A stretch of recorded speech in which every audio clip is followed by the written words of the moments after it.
My parents ignored me every Christmas until I bought a mansion. They came with a locksmith and fake papers to take it.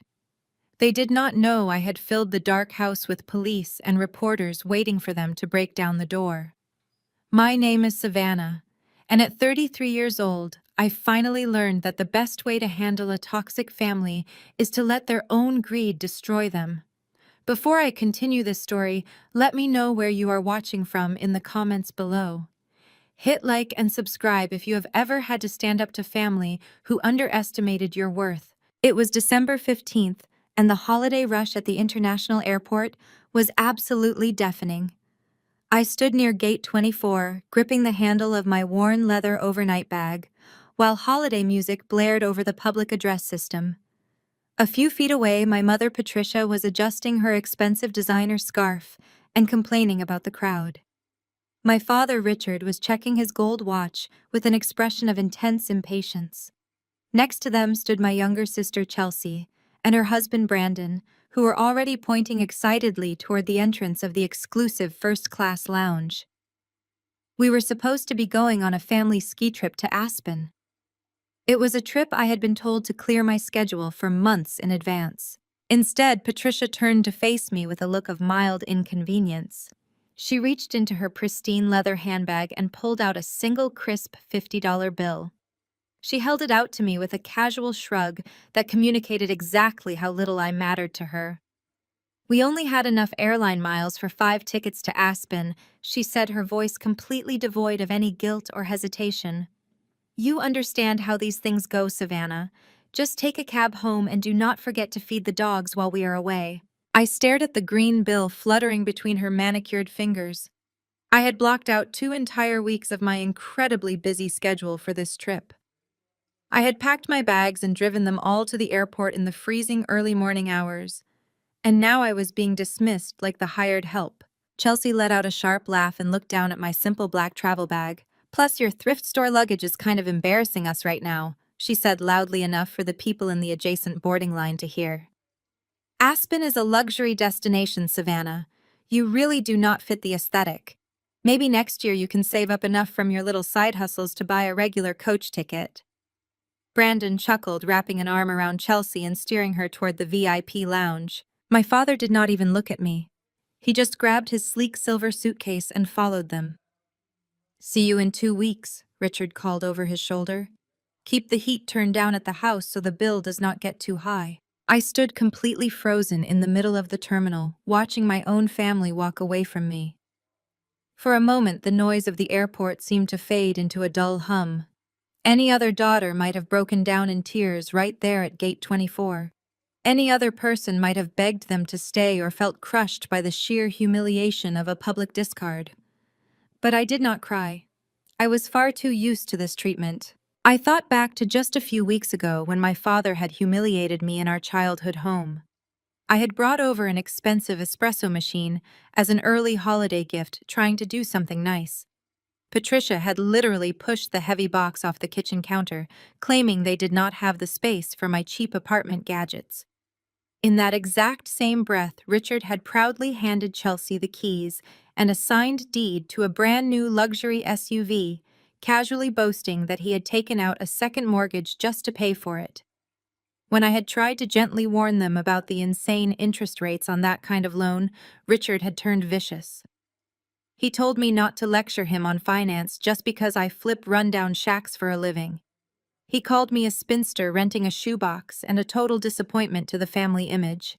They truly believed I was a struggling failure who could barely afford rent. They had absolutely no idea who I actually was. As they disappeared into the first-class lounge, I reached into my coat pocket and pulled out my phone. I ignored the $50 bill Patricia had tried to press into my hand, letting it fall to the terminal floor. I opened my email app and clicked on a message I had received from my escrow attorney just 10 minutes prior. The subject line read simply, "Transaction complete." I opened the message and stared at the digital confirmation. The massive wire transfer had cleared the bank without a single issue. I did not go back to my parents' house to feed their dogs. I was not going to play their dutiful, unpaid maid while they sipped champagne in the snow. Instead, I called the most exclusive premium pet boarding service in the county. I paid upfront for 2 weeks in their luxury dog suite, complete with heated floors and personalized gourmet meals. I arranged for their specialized transport van to pick the dogs up from the house immediately. I loved those dogs, and I was going to make sure they had a better Christmas vacation than anyone else in my family. Then I walked out of the airport into the freezing winter air and hailed a premium black car service. I gave the driver an address on the wealthiest historic side of town. My family thought my business was a pathetic side hustle. They thought I painted old cabinets and laid cheap carpet in terrible neighborhoods. The truth was that I was one of the most successful and discreet luxury real estate stagers and developers in the region. I took properties that regular developers were too terrified to touch, elevated them with world-class design, and sold them to international buyers for massive margins. I kept my wealth entirely quiet. I drove a reliable older car and wore comfortable, simple clothes because I preferred to let my bank accounts speak for themselves.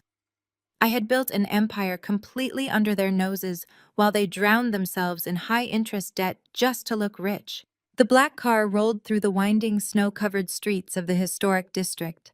We passed massive estates and towering pine trees until we finally pulled up to a set of towering wrought iron gates.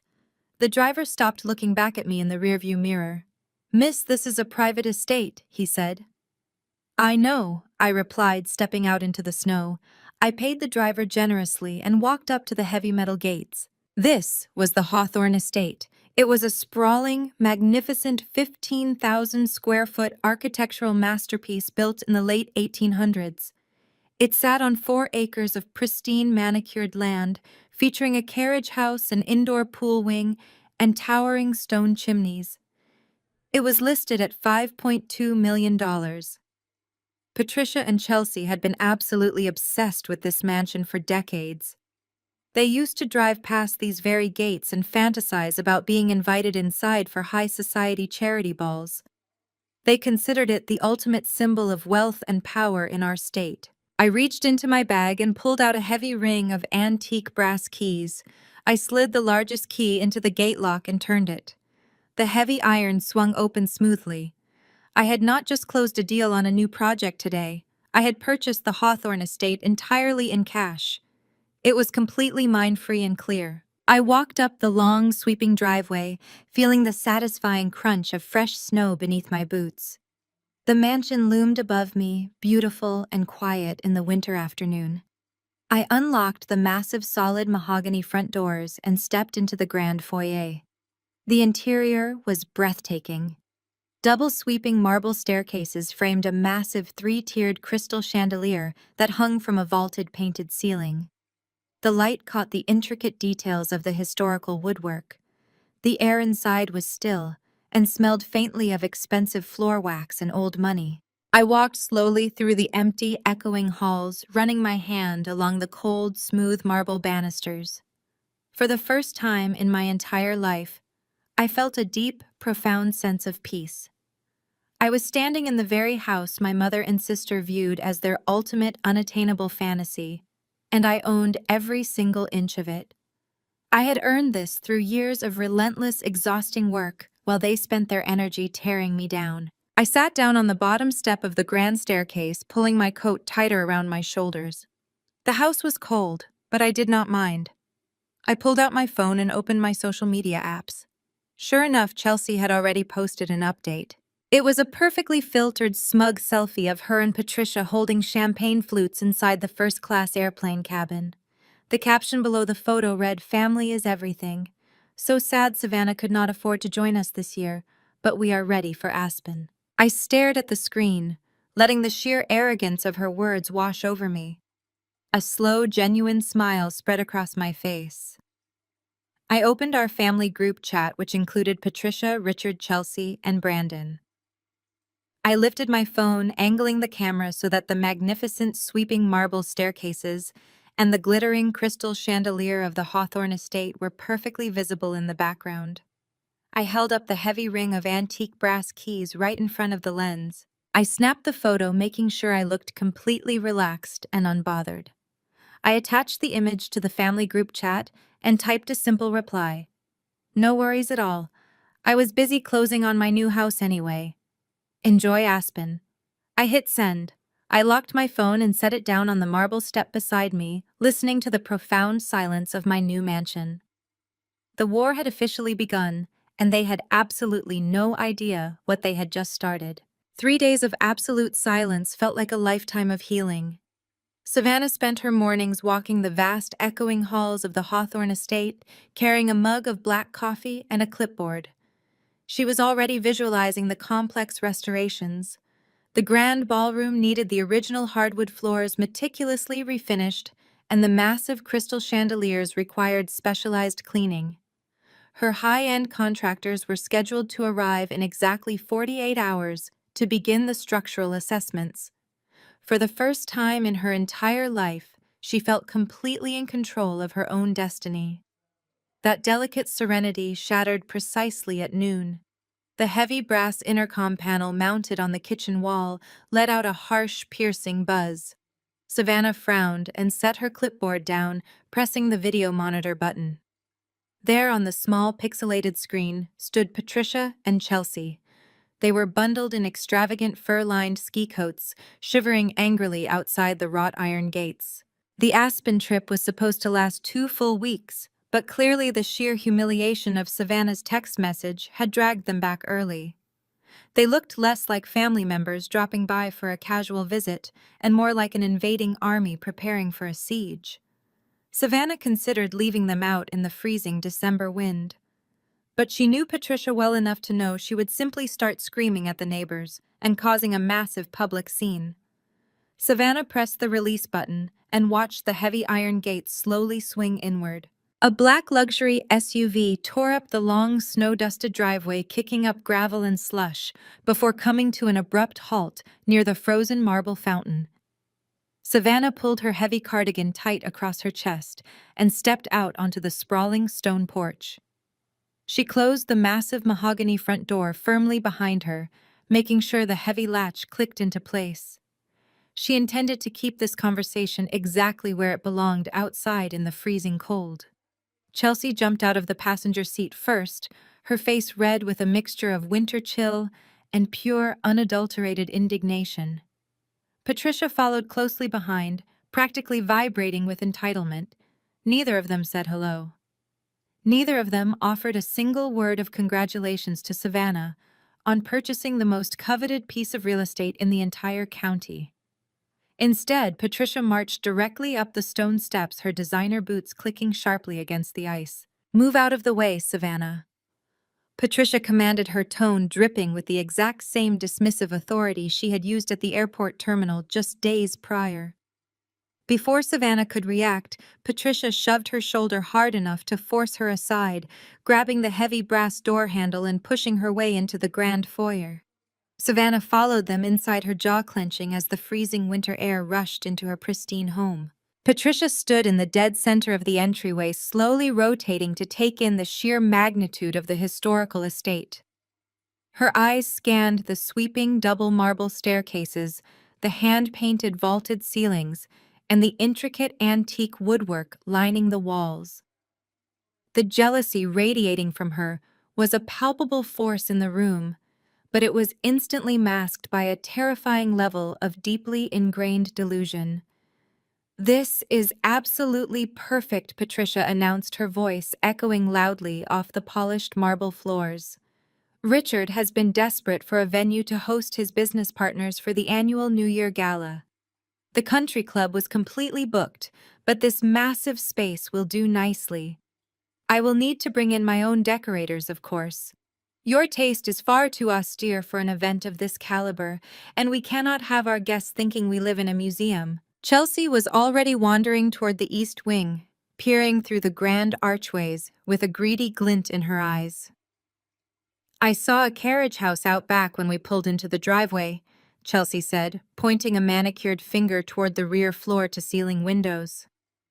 "Brandon and I will take that. The main house is entirely too drafty for my seasonal allergies, but the carriage house looks cozy enough once we completely gut the interior and modernize it. And Mom, you should definitely take the master wing upstairs. We can knock down that historical wall and turn the connecting library into your custom walk-in closet." It is the only logical way to set up the house. They were dividing up her home like spoils of war. They genuinely believed that Savannah's money and Savannah's ultimate triumph belonged to the family collective to be distributed according to Patricia's whims. Savannah walked calmly past Chelsea and planted her feet firmly at the base of the grand staircase, physically blocking her mother from taking a single step higher into the private areas of the house. "Nobody is taking anything," Savannah said, her voice dropping to a dangerously quiet register that demanded immediate attention. "You are not hosting a corporate gala here. You are not moving your furniture into the master wing. And Chelsea is absolutely not gutting my carriage house. I live here alone. This is my property, and every single inch of this house is completely off limits to you." Patricia stopped, her eyes narrowing into cold, calculating slits. "Do not be ridiculous, Savannah. You are a single woman with no husband and no prospects. What on earth are you going to do with 15,000 square feet of empty space? It is entirely selfish to hoard a massive property like this when your family has actual important social obligations to fulfill in this town. We are your family, and we share our successes. That is how this works." "We share our successes," Savannah repeated, feeling a dark, bitter laugh rising in her chest. "You mean like how we shared the luxury trip to Aspen? You handed me a $50 bill and told me to feed your dogs. You literally abandoned me at the airport terminal 3 days ago because I was not worth the cost of an airline ticket. You only care about sharing when I am the one holding the keys to something you want." Chelsea stomped her foot on the marble floor, throwing a full-blown tantrum that echoed terribly in the vast space. "You are so unbelievably ungrateful," she screamed, her voice shrill and accusatory. "You owe us, Savannah. Do you have any idea what Mom and Dad sacrificed for you over the years? When you graduated college with your useless design degree, they let you live in our basement for an entire month rent-free. We fed you. We put up with your depressing presence while you figured out your pathetic little side hustles. You owe this family everything you have." Savannah stared at her sister in absolute stunned disbelief. Chelsea had been handed a brand new luxury vehicle, a fully paid-off private college education, and a lavish destination wedding that cost more than most people's homes. Savannah had lived in an unfinished, unheated basement for exactly 28 days after graduation, while she worked 3 miserable, exhausting jobs just to save enough for a security deposit on a terrible apartment across town. And yet they wielded that one single month of basic shelter like a weapon of eternal, unpayable debt.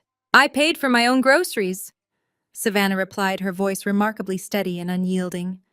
"I paid Dad back for every cent of the electricity I used down there. I owe you absolutely nothing. Now I want both of you out of my house right this second before I call the local police and have you formally trespassed from the property." Patricia scoffed, waving a dismissive hand in Savannah's face. "You are not calling the police on your own mother. Stop throwing a childish tantrum and be practical for once in your life. You cannot afford the upkeep on a historic estate like this anyway. You lay cheap carpet and paint cabinets for a living. The property taxes alone will bankrupt you by spring. We are doing you a massive favor by moving in and taking over the financial management of the estate before you lose it to the bank." "I bought this house in cash," Savannah stated plainly, watching the heavy reality of her immense wealth strike Patricia right in the face. "I do not paint cabinets. I am a luxury real estate developer. I have more liquid capital than this entire family combined. I am not struggling in the slightest, and I definitely do not need your management. Get out." Before Patricia could formulate another delusional demand, or Chelsea could launch into another screaming fit, the sound of tires screeching violently across the gravel driveway shattered the tense silence. Savannah turned toward the heavy front windows. Richard's luxury sedan slammed into park right behind Chelsea's SUV, narrowly missing the rear bumper. The driver's side door flew open, and Richard stormed out into the freezing snow. He did not look like a proud father arriving to congratulate his daughter on a monumental life achievement.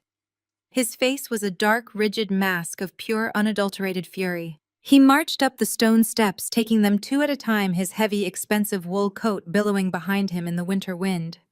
He pushed the front door wide open, bypassing Patricia and Chelsea entirely, and marched straight up to Savannah.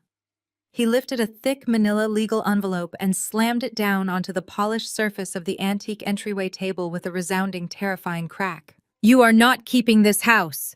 He snarled, his voice dripping with absolute venom and malice.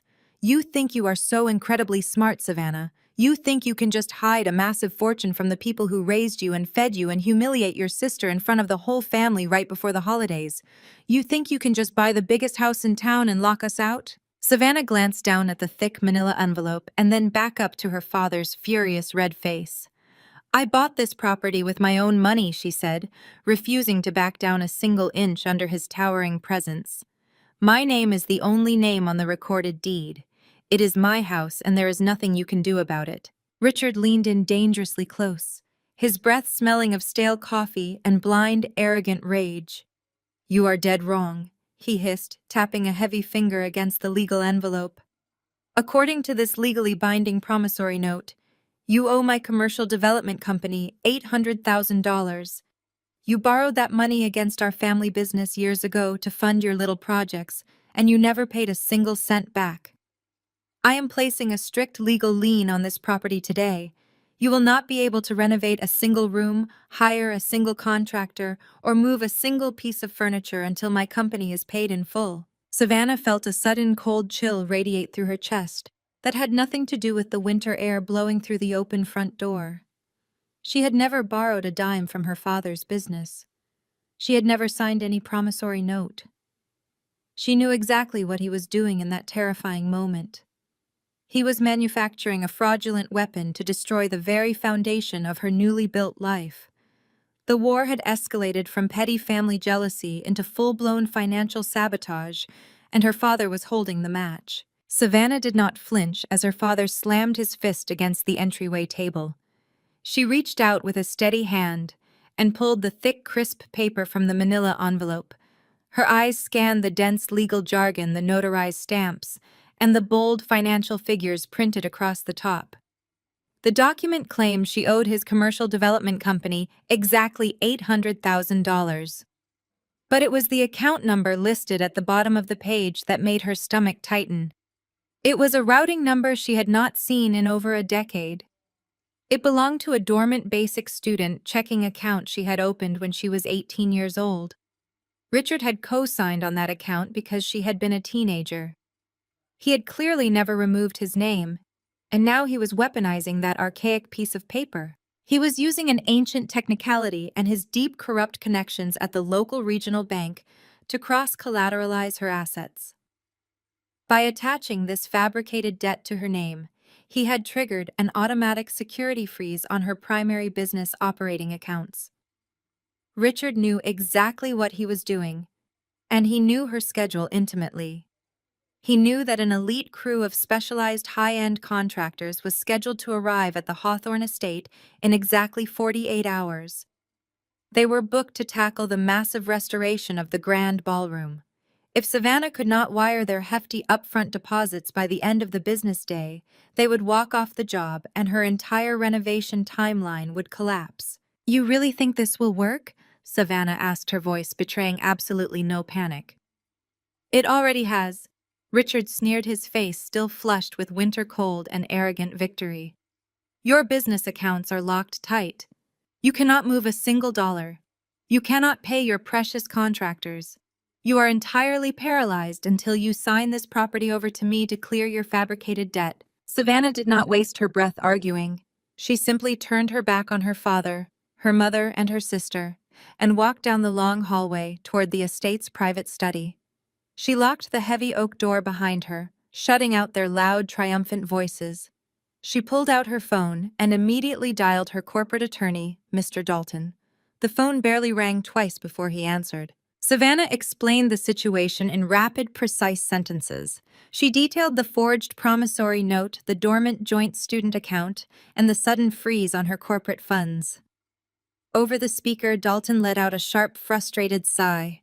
He recognized the tactics immediately. "He is using the exact same playbook he used 7 years ago," Dalton said, his voice tight with professional anger. Savannah closed her eyes as the bitter memories washed over her. 7 years ago, she had just launched her very first independent design firm. She had poured her heart, her soul, and every cent of her savings into building her brand. But Richard had not wanted an independent, successful daughter who might outshine his precious golden child. He had called in a major favor with his banking buddies and pulled her small business line of credit completely out from under her overnight.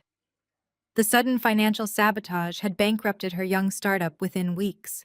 She had been forced to take a humiliating job working as a lowly receptionist at Richard's own commercial firm just to survive. For 2 agonizing years, she had answered phones and fetched coffee while Chelsea paraded around town bragging about her flawless life and her parents' generous financial support. Richard had kept Savannah deliberately crushed under his thumb simply to ensure Chelsea remained the only star in the family. "He thinks I am still that terrified 25-year-old girl," Savannah told her attorney, staring out the study window at the snow falling on her vast estate. "He thinks he can starve me out and force me to hand over a $5 million asset just to save my credit score." "What do you need me to do?" Dalton asked, ready to draft an emergency injunction. "Nothing," Savannah replied, a cold, sharp smile forming on her lips. "I am going to handle the bank myself." Richard fully expected Savannah to spend the next 24 hours crying, begging, and pleading for a compromise. He expected her to crack under the pressure of losing her elite contractors. Instead, Savannah woke up the next morning, took a long, hot shower in her newly acquired mansion, and dressed in a perfectly tailored designer suit. She drove her unassuming car straight to the downtown branch of the local regional bank. She walked through the revolving glass doors and immediately spotted the corrupt branch manager sitting in his plush corner office. He was the man who played golf with her father every single Sunday. He was the man who had illegally authorized the freeze on her corporate accounts without a shred of due diligence. He looked up, saw Savannah standing in the lobby, and offered a smug, condescending smirk.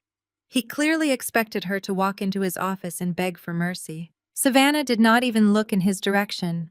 She bypassed his glass office entirely and walked straight down the executive corridor toward the private, secure conference rooms. She did not need to speak with a corrupt branch manager. She had a scheduled meeting with Marcus. Marcus was a senior federal bank examiner.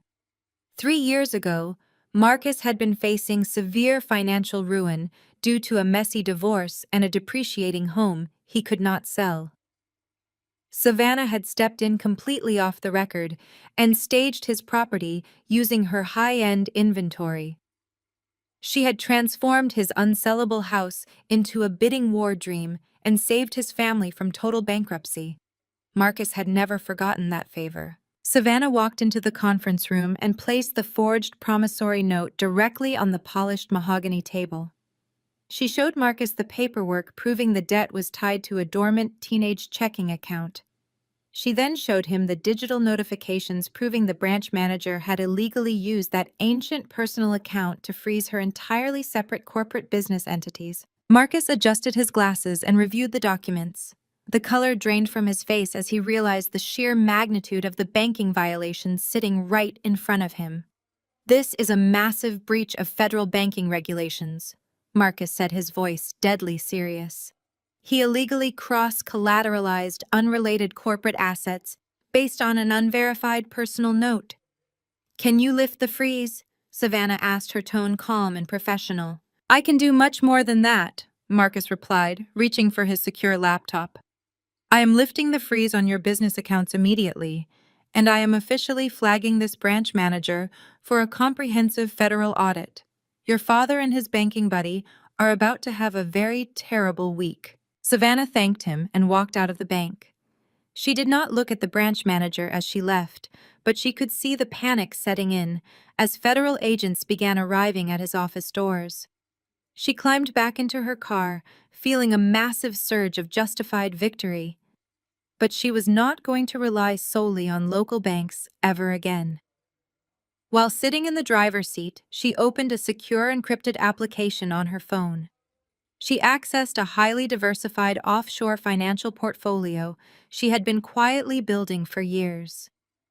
With a few quick taps, she bypassed the domestic banking system entirely and wired the massive upfront deposits directly to her elite restoration contractors.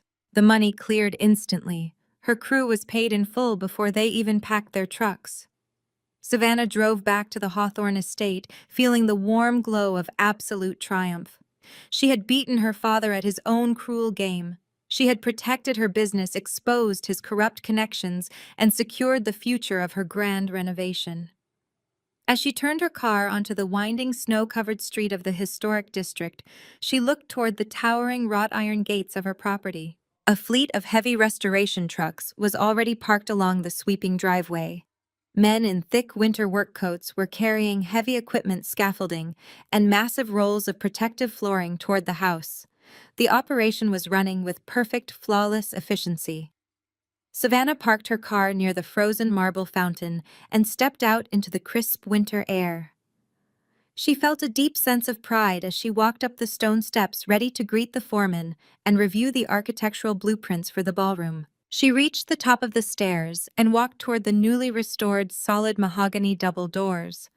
But as she reached out to grasp the heavy brass handle, she stopped completely dead in her tracks. Her breath caught in her throat. Taped directly across the center of her beautiful front doors, covering the intricate wood carvings and the brass hardware, was a massive bright red notice. The paper was thick, weather-resistant, and impossible to ignore. Savannah stepped closer, her eyes scanning the bold black block letters printed across the top of the terrifying document. Condemned, stop work immediately. Work. Savannah stared at the bright red sticker, her heart pounding a heavy, frantic rhythm against her ribs. She read the smaller print below the bold heading. The notice claimed the entire structure was fundamentally unsafe, detailing a list of sudden catastrophic code violations that had supposedly been discovered overnight. It legally barred anyone from entering the premises or conducting any construction under threat of immediate arrest and massive daily fines. Savannah looked down at the bottom of the notice to find the official signature line. It was not signed by a standard building inspector. It was officially stamped and signed directly by the head of the city planning office. The realization hit her with the force of a physical blow. The war had just escalated far beyond banking fraud.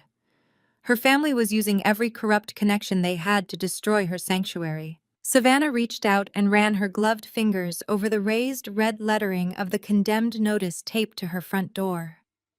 The winter wind whipped across the grand porch of the Hawthorne estate, but the sudden chill she felt came entirely from the signature scrawled at the bottom of the municipal order. She recognized the sloppy, aggressive handwriting instantly. It belonged to the director of city planning, but she knew exactly whose desk the paperwork had crossed to get that signature. Brandon. Chelsea's husband was a senior coordinator in the municipal permit office. He had spent the last 5 years acting as Richard's personal fixer inside City Hall, burying code violations for Richard's cheap commercial builds and fast-tracking his zoning approvals.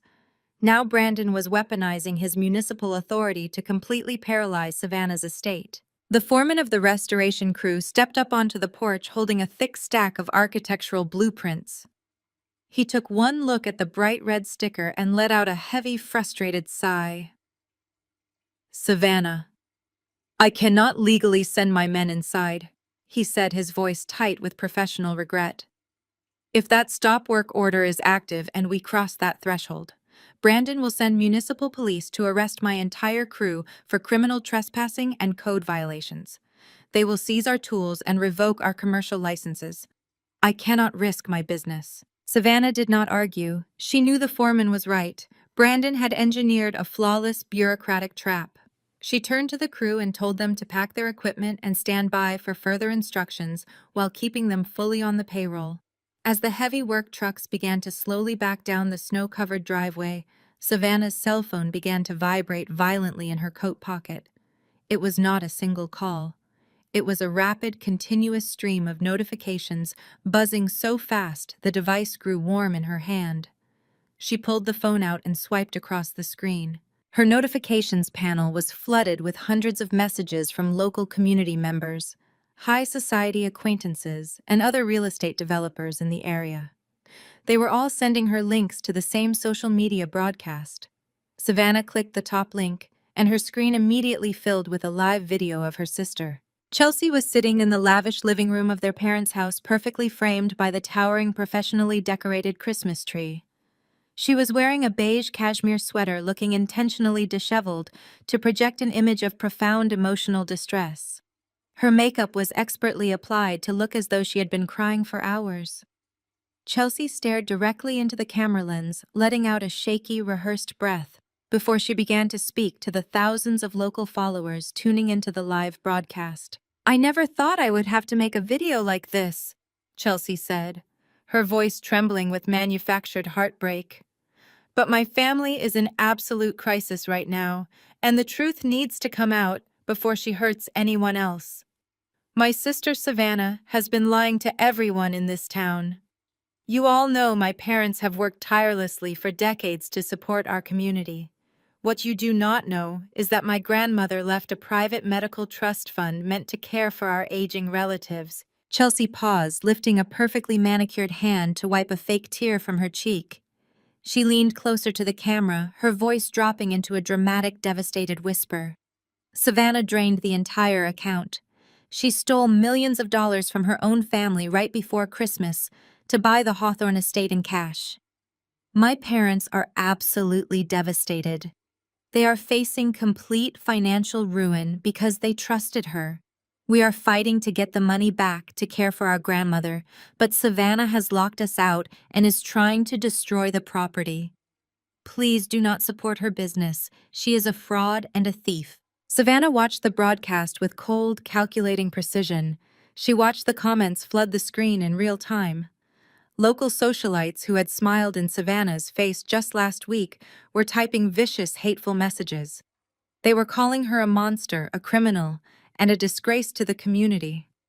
Chelsea had taken Savannah's quiet, independent wealth and spun it into a malicious narrative of elder abuse and theft. She had weaponized the very secrecy Savannah used to protect herself. The real-world fallout was immediate and catastrophic. While Savannah stood on the freezing porch of her paralyzed estate, her phone rang again. It was the general manager of the premier lumber yard in the county. His tone was icy and brief. He informed Savannah that he had seen the broadcast and was immediately canceling the delivery of the custom-cut European oak panels meant for the ballroom floor. He stated that his business would not associate with anyone accused of stealing from the elderly. He hung up before Savannah could even respond. 10 minutes later, an automated email chimed in her inbox. It was an official communication from the board of directors at the exclusive Oak Ridge Country Club. The email bluntly stated that her membership privileges were suspended effectively immediately pending a full ethical review of her character and financial conduct. The town elite had turned on her in a matter of hours. The society that worshipped Richard's loud, arrogant displays of wealth was eager to tear down the quiet, independent woman who had secretly outpaced them all.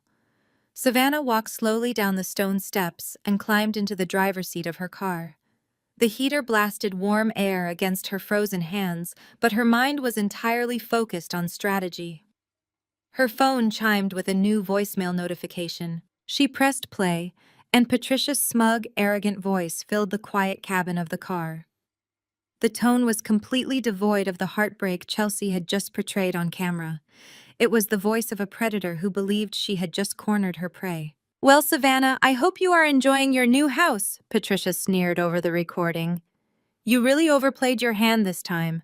The entire town knows exactly what kind of person you are. Nobody will do business with you. Nobody will sell you materials. You cannot even walk into the country club to show your face. You are completely ruined. But because we are a forgiving family, your father and I are willing to offer you a way out of this mess. Sign the Hawthorne estate over to us for $1 to clear your debts. Do it by tomorrow morning, or we will make sure you are permanently run out of this town. We will see you in court if you refuse. Merry Christmas." Savannah deleted the voicemail. She did not feel the crushing despair Patricia had intended to inflict. Instead, she felt a sharp, piercing clarity. The pieces of the puzzle were finally clicking into place, but the picture they formed did not make sense. Patricia and Chelsea were driven by jealousy and social climbing, but Richard was a ruthless, pragmatic businessman. halting her renovations, making fake promissory notes, and launching a massive public smear campaign was an incredibly high-risk strategy. It was too aggressive, too coordinated, and far too desperate for a simple family grudge. Richard was risking his own municipal connections and his banking relationships just to steal a single piece of real estate from his daughter. He was acting like a man whose life depended on acquiring the Hawthorne estate. Savannah pulled her car out of the driveway and headed straight toward the city. She did not waste a single second crying over her lost reputation or the vicious lies her sister had spread. She needed facts, and she needed them immediately. She dialed a highly encrypted number she kept saved for absolute emergencies. It belonged to Elias, a private forensic accountant, who specialized in dismantling offshore shell companies and tracking hidden corporate debt.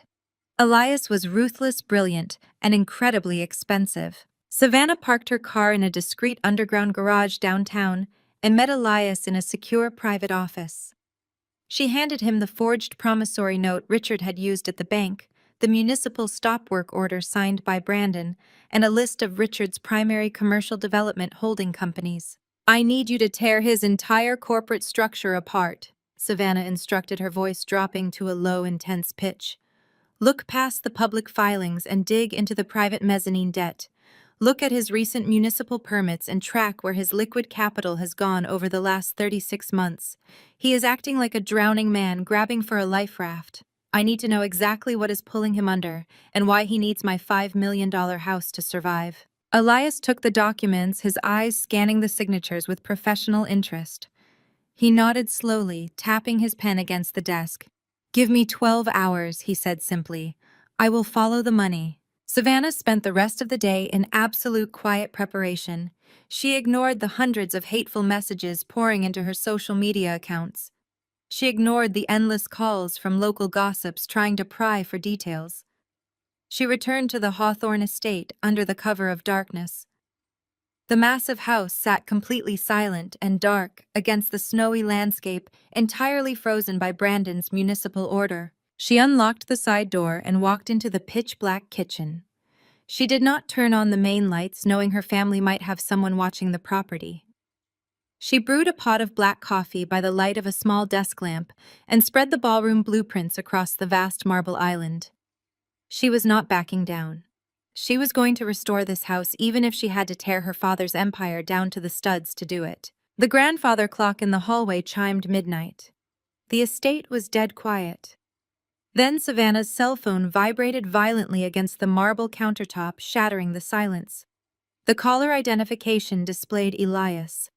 Savannah picked up the phone, immediately pressing it to her ear. "Did you find it?" she asked. Elias let out a low, sharp whistle over the secure line. He did not bother with pleasantries or introductions. "Savannah, your father is not trying to punish you," Elias said, his voice tight with absolute disbelief. "He is trying to save himself from total annihilation. His entire commercial development company is completely bankrupt. He has been running a massive illegal shell game for the last 5 years, and it just collapsed. He is currently facing catastrophic federal tax evasion charges and massive imminent defaults on 3 major commercial loans. He does not want to live in your house, Savannah. He desperately needs the unencumbered, free and clear equity of your $5.2 million estate to leverage a bailout.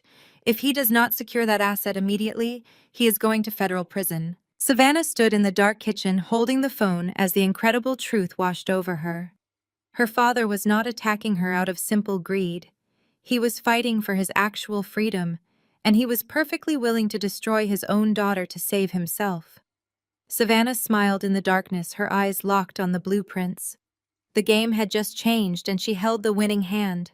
The crystal chandeliers of the Grand Heritage Hotel cast a brilliant golden light over the mayor's annual holiday gala.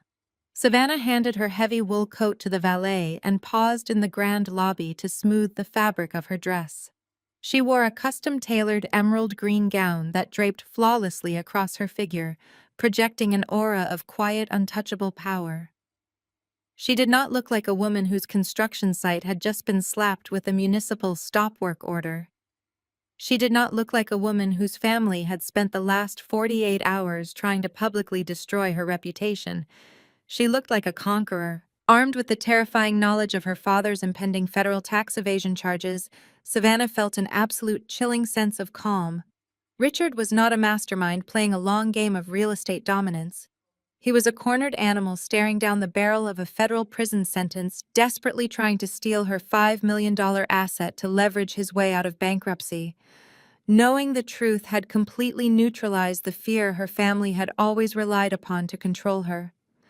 Savannah adjusted the heavy leather-bound portfolio tucked under her arm, took a deep, steadying breath, and pushed open the massive oak doors leading into the main ballroom. The room was packed with the exact same local elite who had spent the entire afternoon ignoring her phone calls and canceling her business accounts.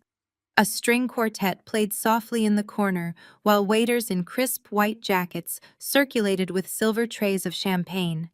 Heads turned the moment Savannah walked into the room.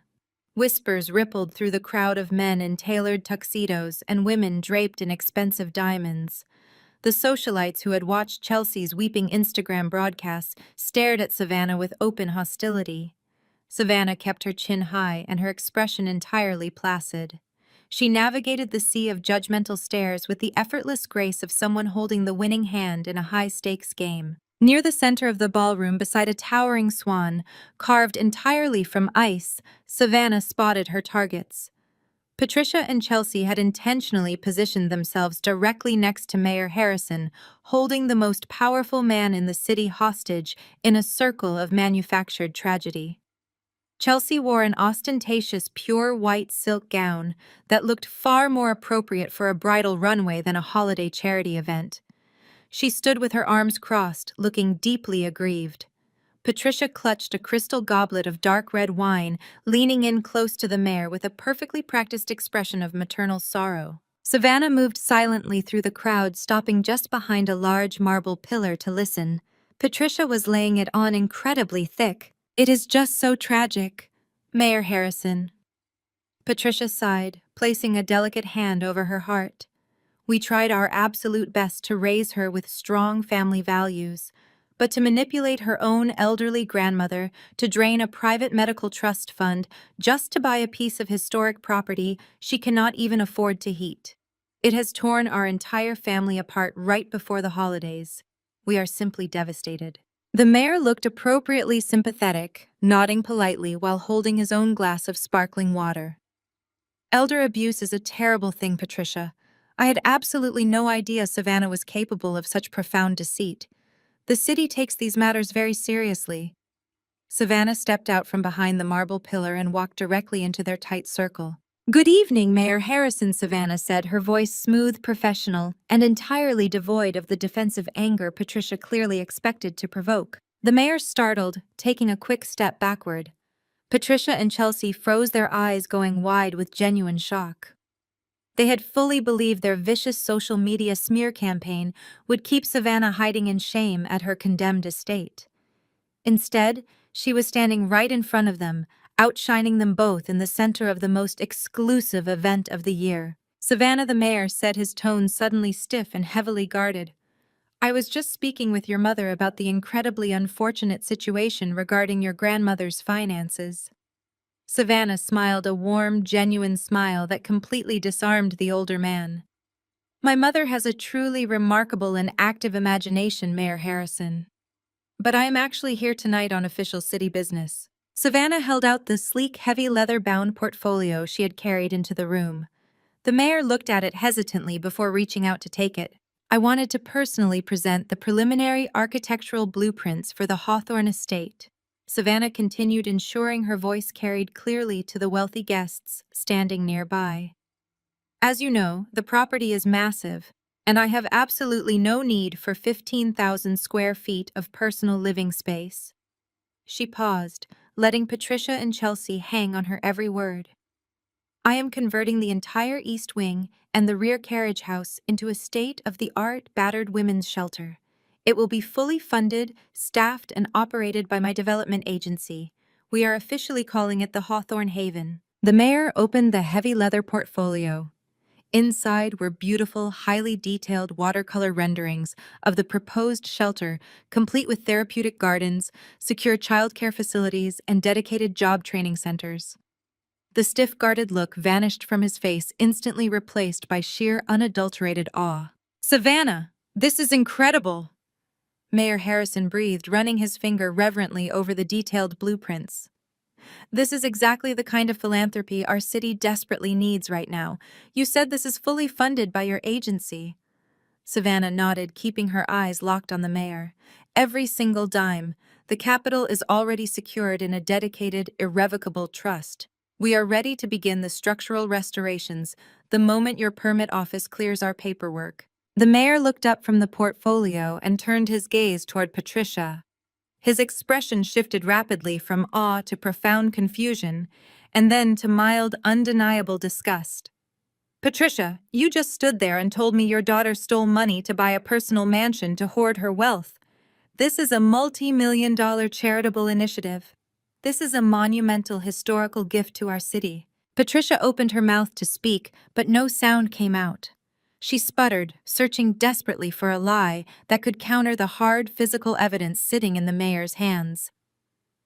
The elite guests standing nearby, who had been eagerly eavesdropping on the entire exchange, began to murmur in loud approval. The vicious rumors Chelsea had spread online evaporated in an instant, replaced by intense admiration for Savannah's incredible generosity and vision. The social tide turned so fast it left Patricia and Chelsea visibly reeling. Chelsea looked down at her white silk dress, her face turning a deep mottled shade of crimson as the crowd began to whisper about her obvious lies. Patricia tightened her grip on her wine glass, her knuckles turning stark white. She had been publicly exposed as a malicious liar in front of the most powerful man in town and half of the country club board. Patricia could not handle the sheer weight of the humiliation. Her eyes darkened with sudden violent malice. If she could not destroy Savannah's reputation with lies, she would physically ruin her moment of absolute triumph. Patricia took a sudden clumsy step forward, pretending the heel of her designer shoe had caught on the thick ballroom carpet. She let out a fake startled gasp and thrust her wineglass forward, aiming the dark red liquid directly at the center of Savannah's beautiful emerald gown. But Savannah was not the same naive girl who used to flinch at her mother's unpredictable temper. She had spent the last 24 hours analyzing every single aggressive move her family made. She saw the subtle shift in Patricia's shoulders, the deliberate tilt of her wrist, and the cold focus in her eyes. Savannah did not panic. She did not cry out. She simply executed a flawless, graceful sidestep, pivoting smoothly out of the line of fire. The heavy splash of dark red wine missed Savannah completely. It sailed through the air in a perfect, devastating arc and landed squarely on Chelsea's chest. The dark liquid splattered violently across the pristine white silk of Chelsea's extravagant gown. It instantly ruined the delicate fabric blooming outward like a massive bloody stain across her bodice and dripping heavily down onto her expensive matching shoes. Chelsea let out a piercing, high-pitched scream of absolute horror. She dropped her clutch, throwing her hands up in the air as the freezing wine soaked through to her skin. "My dress!" Chelsea shrieked, stomping her foot on the polished floor and causing the remaining drops of wine to splatter aggressively against Patricia's own legs. "Mom, what is wrong with you? You completely ruined it." Patricia stood completely frozen, staring blankly at the empty crystal glass in her hand, her face pale with absolute mortification. The string quartet abruptly stopped playing. The entire ballroom fell dead silent, turning to watch Chelsea's spectacular public meltdown. The mayor took a large step back, shaking his head in total disbelief at the chaotic, unhinged display happening right in front of the ice sculpture. Savannah stood perfectly still, watching her mother and sister unravel in the center of the magnificent room. She did not gloat. She did not say a word. She did not need to. Their own toxic behavior had done all the heavy lifting for her. But the sweet taste of victory was cut brutally short. A heavy, large hand clamped down on Savannah's upper arm with bone-bruising force. She turned sharply, her eyes meeting the cold, desperate face of her father. Richard had materialized from the dense crowd, his jaw locked tight, and his eyes wild with the frantic, dangerous energy of a cornered animal. The scent of his expensive cologne mixed heavily with the sour metallic smell of pure panic. He leaned in dangerously close, his iron grip tightening on her arm and pulling her slightly away from the commotion of Chelsea's ongoing screaming fit. "You think you are so incredibly smart?" Richard hissed, his voice barely a rough whisper, but laced with pure, unadulterated venom. "You think you can play the generous savior and humiliate my wife in public, but you are too late, too." Savannah tried to yank her arm away, but his grip was like a steel vice, locking her in place. "Let go of me," she demanded quietly, keeping her composure despite the rising alarm fluttering in her chest. Richard slowly released her arm, giving her a dark, triumphant sneer that sent a sudden freezing chill straight down her spine. "Check the county registry," Richard whispered, leaning in closer, so only she could hear the devastating blow. "As of 4 o'clock this afternoon, you do not own the Hawthorne estate anymore." Savannah yanked her arm out of Richard's grip with a violent, forceful motion. The physical contact sent a jolt of revulsion through her chest, but her expression remained entirely impassive. She refused to give him the satisfaction of seeing her sweat. She turned her back on him, leaving him standing in the shadow of the melting ice sculpture, alongside his dripping, humiliated wife and his screaming daughter. Savannah walked briskly through the heavy oak doors of the grand ballroom and retrieved her wool coat from the valet. She stepped out into the freezing December night, the icy wind biting at her cheeks. Before she even reached the driver's side door of her car, she pulled her smartphone from her pocket. Her fingers flew across the screen, navigating directly to the county clerk's public property registry portal. She typed in the specific parcel identification number for the Hawthorne estate. The page loaded instantly. Savannah's heart slammed against her ribs like a hammer. There it was. A brand new legal filing time-stamped at exactly 3:59 that afternoon, just 1 minute before the municipal offices closed for the holiday weekend. She clicked on the PDF attachment and zoomed in on the scanned document. It was a quitclaim deed. The paperwork purported to legally transfer the absolute ownership of the Hawthorne estate from Savannah's name directly into the Wilson Family Holding Trust. The trust was entirely controlled by Richard. Savannah stared at the signature line at the bottom of the page. It was a clumsy, rushed imitation of her handwriting. Beside the forged signature sat the official ink stamp of a local notary public known for handling shady off-the-books transactions for aggressive commercial developers. The digital receipt listed the filing clerk who had processed the document. It was Brandon. He had abused his senior administrative clearance inside the city permit office to bypass the mandatory 6-week review queue, shoving the fraudulent deed through the automated system the second before the servers locked down. Savannah did not drive home. She drove straight to the downtown high-rise building, where her corporate attorney, Mr. Dalton, kept his office. She called him from the car, demanding he meet her there immediately. When she walked into his corner office, the city skyline glittering coldly through the floor-to-ceiling windows, Dalton was already pulling up the county registry on his dual monitors. "This is a complete and total fabrication," Savannah said, throwing her coat over a leather chair.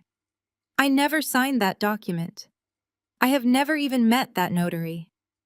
Brandon used his city credentials to force this through the system to steal my property." Dalton took off his glasses and rubbed the bridge of his nose, letting out a heavy, exhausted sigh. "I know, Savannah. The forgery is blatant. Anyone with half a brain can see that signature does not match your historical filings, but that does not change our immediate reality." "What is the reality?" Savannah asked, planting her hands firmly on the edge of his mahogany desk. "The reality is that untangling this specific type of fraud in civil court is going to take months," Dalton explained, his voice grim and pragmatic. "The justice system is incredibly slow, and the courts are basically shut down for the holiday recess. Richard knows exactly how to manipulate the bureaucratic red tape. To reverse this fraudulent transfer, we have to file a formal, quiet title action and petition a judge for an emergency injunction. Until we get a judge to officially rule that the deed is a forgery, the county registry recognizes Richard as the presumptive legal owner of the Hawthorne estate." Savannah felt a cold knot form in the pit of her stomach. Are you telling me he can legally access my property? I am telling you that if you call the police to remove him, they will look at the recorded deed and declare it a civil matter, Dalton said, leaning forward. They will refuse to intervene. Richard has the legal right to occupy the property right now. He holds the recorded paperwork. He has effectively locked you out of your own home until the courts sort this out in the spring. Savannah drove back to the Hawthorne estate as the sun began to rise, casting a pale gray light over the snow-covered landscape. The winding roads of the historic district were completely empty, but as she approached the towering stone pillars of her property, she saw a large municipal utility truck idling on the street. Savannah pulled her car to a stop near the curb and stepped out into the freezing morning air. Brandon was standing in the snow right in front of her towering wrought iron gates. He was wearing a heavy city-issued work jacket and gripping a massive pair of industrial bolt cutters. Savannah watched in absolute silence as her brother-in-law clamped the heavy steel jaws around the thick brass padlock she had installed just days prior. With a loud, sharp crack, the brass lock snapped in half. Brandon tossed the broken pieces carelessly into the snowbank and pulled a heavy galvanized steel chain from the bed of his truck, looping it securely through the iron bars and securing it with a brand-new heavy-duty combination lock. Savannah walked slowly up the driveway, her boots crunching loudly in the fresh snow. Brandon turned around, hearing her approach. He did not look guilty. He puffed his chest out, leaning the heavy bolt cutters against his shoulder, with a smug, arrogant smirk plastered across his face. "You are trespassing," Savannah said, her voice devoid of any emotion. "Actually, you are the one trespassing." Brandon shot back his breath, forming white clouds in the freezing air. "Richard sent me over to secure the perimeter. I checked the county registry this morning. The Hawthorne estate belongs to the Wilson family now. You really should have known better than to try and play games with your father. He owns this town. He owns the banks and he owns the courts." "You committed federal forgery," Brandon Savannah stated flatly. "You abused your municipal clearance to file a fake deed. You are going to go to prison for this." Brandon laughed, a loud, obnoxious sound that echoed off the frozen trees. "Nobody is going to prison, Savannah. By the time your lawyers even get a hearing scheduled on the docket, Richard will have leveraged the equity in this estate to clear his commercial debts. The house will be remortgaged to the absolute hilt.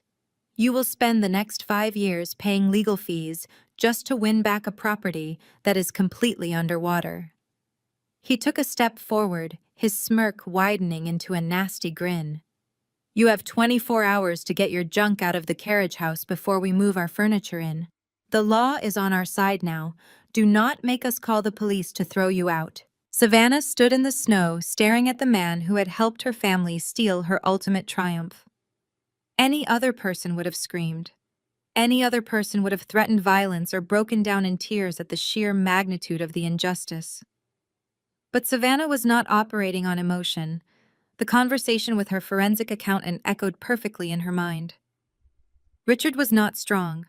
Richard was drowning in federal tax evasion charges and imminent commercial default. He was desperate. He needed this house to survive. Savannah realized in that exact moment that fighting them at the gates was a waste of time. She did not need to keep them out of the Hawthorne estate. She needed them inside. She needed them to feel completely safe, completely victorious, and totally in control. Because once they moved their lives into the mansion, the trap would finally snap shut. Savannah did not argue. She did not raise her voice. She looked at Brandon and smiled. It was a sharp, chilling smile that did not reach her eyes. "Enjoy the house," Savannah said quietly. She turned around and walked back to her car. She climbed into the driver's seat and started the engine, smoothly shifting the vehicle into reverse. She backed out onto the main road, leaving Brandon standing by the locked gates, looking slightly confused by her total lack of resistance. Savannah drove exactly 2 miles down the road before pulling into the empty parking lot of a closed coffee shop. She put the car in park and pulled out her phone. She needed to feed their delusion. She needed to make Patricia and Richard believe they had completely broken her spirit. She opened her direct messages and tapped on Patricia's name. Savannah deliberately crafted the text message to sound frantic, defeated, and utterly crushed. She wanted her mother to read the words and taste absolute victory.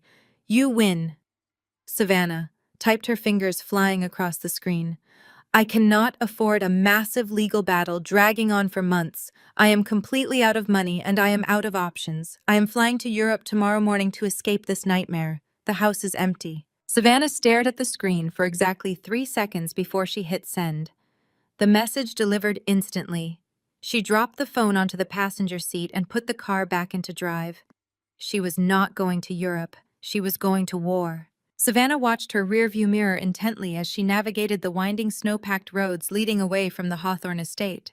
The heavy municipal truck driven by Brandon remained parked exactly where she had left it. He had bought her performance completely. By the time she reached the interstate, she knew her mother was already showing Richard the frantic text message she had sent. They would be celebrating. They would be pouring expensive scotch and toasting their victory, believing they had successfully bullied her into fleeing the country. They thought she was a coward running away from a fight she could not afford to win. She was not running anywhere. Savannah bypassed the exit for the international airport entirely.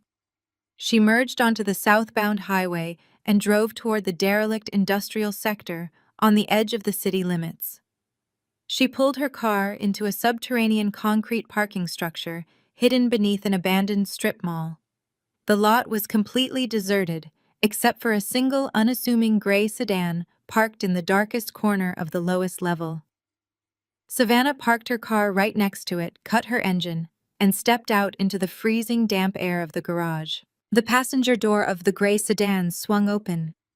Savannah climbed inside, instantly greeted by the intense blast of the vehicle's heating system and the strong smell of black coffee. Sitting behind the steering wheel was Vance. He was a retired federal investigator who now operated exclusively in the shadows, specializing in corporate espionage and high-level municipal corruption. Savannah had hired him the very second Elias the forensic accountant had uncovered Richard's massive financial black hole. She knew her father would not stop at a simple smear campaign, and she needed someone who knew exactly how to track desperate men. Vance did not offer a polite greeting. He reached into the back seat and retrieved a thick, bulging manila envelope, dropping it squarely into Savannah's lap. "Your instincts were absolutely flawless," Savannah Vance said, his voice a low, gravelly rumble. "Richard is out of time, and he is making incredibly sloppy mistakes. He thinks he is untouchable because he has been paying off local building inspectors for a decade. But federal tax evasion makes men reckless." He handed Brandon the keys to the kingdom, and Brandon walked right into the trap. Savannah opened the heavy envelope. Inside was a stack of high-resolution glossy photographs. She flipped through them, her eyes scanning the undeniable visual evidence. The picture showed Brandon sitting in a dingy diner on the outskirts of the county. He was sliding a thick manila folder across a sticky laminate table to a man Savannah recognized immediately. It was Marcus Vance, a disgraced former municipal clerk who now operated as a shady independent notary public.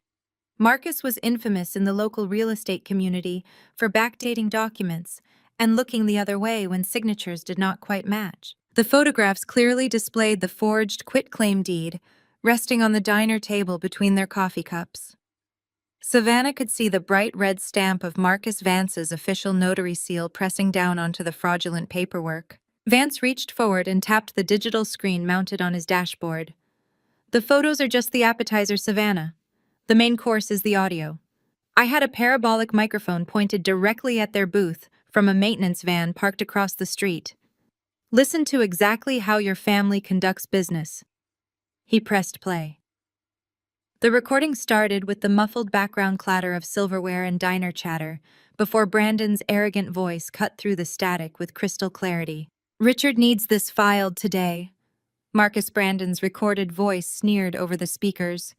"He does not care what you have to do to make it look legitimate." Savannah is out of the picture. She is completely frozen by the stop work order I slapped on her house.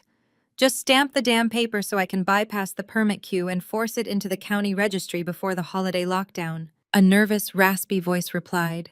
It was Marcus the notary. Forging a commercial quitclaim on a $5 million historic property is federal fraud, Brandon.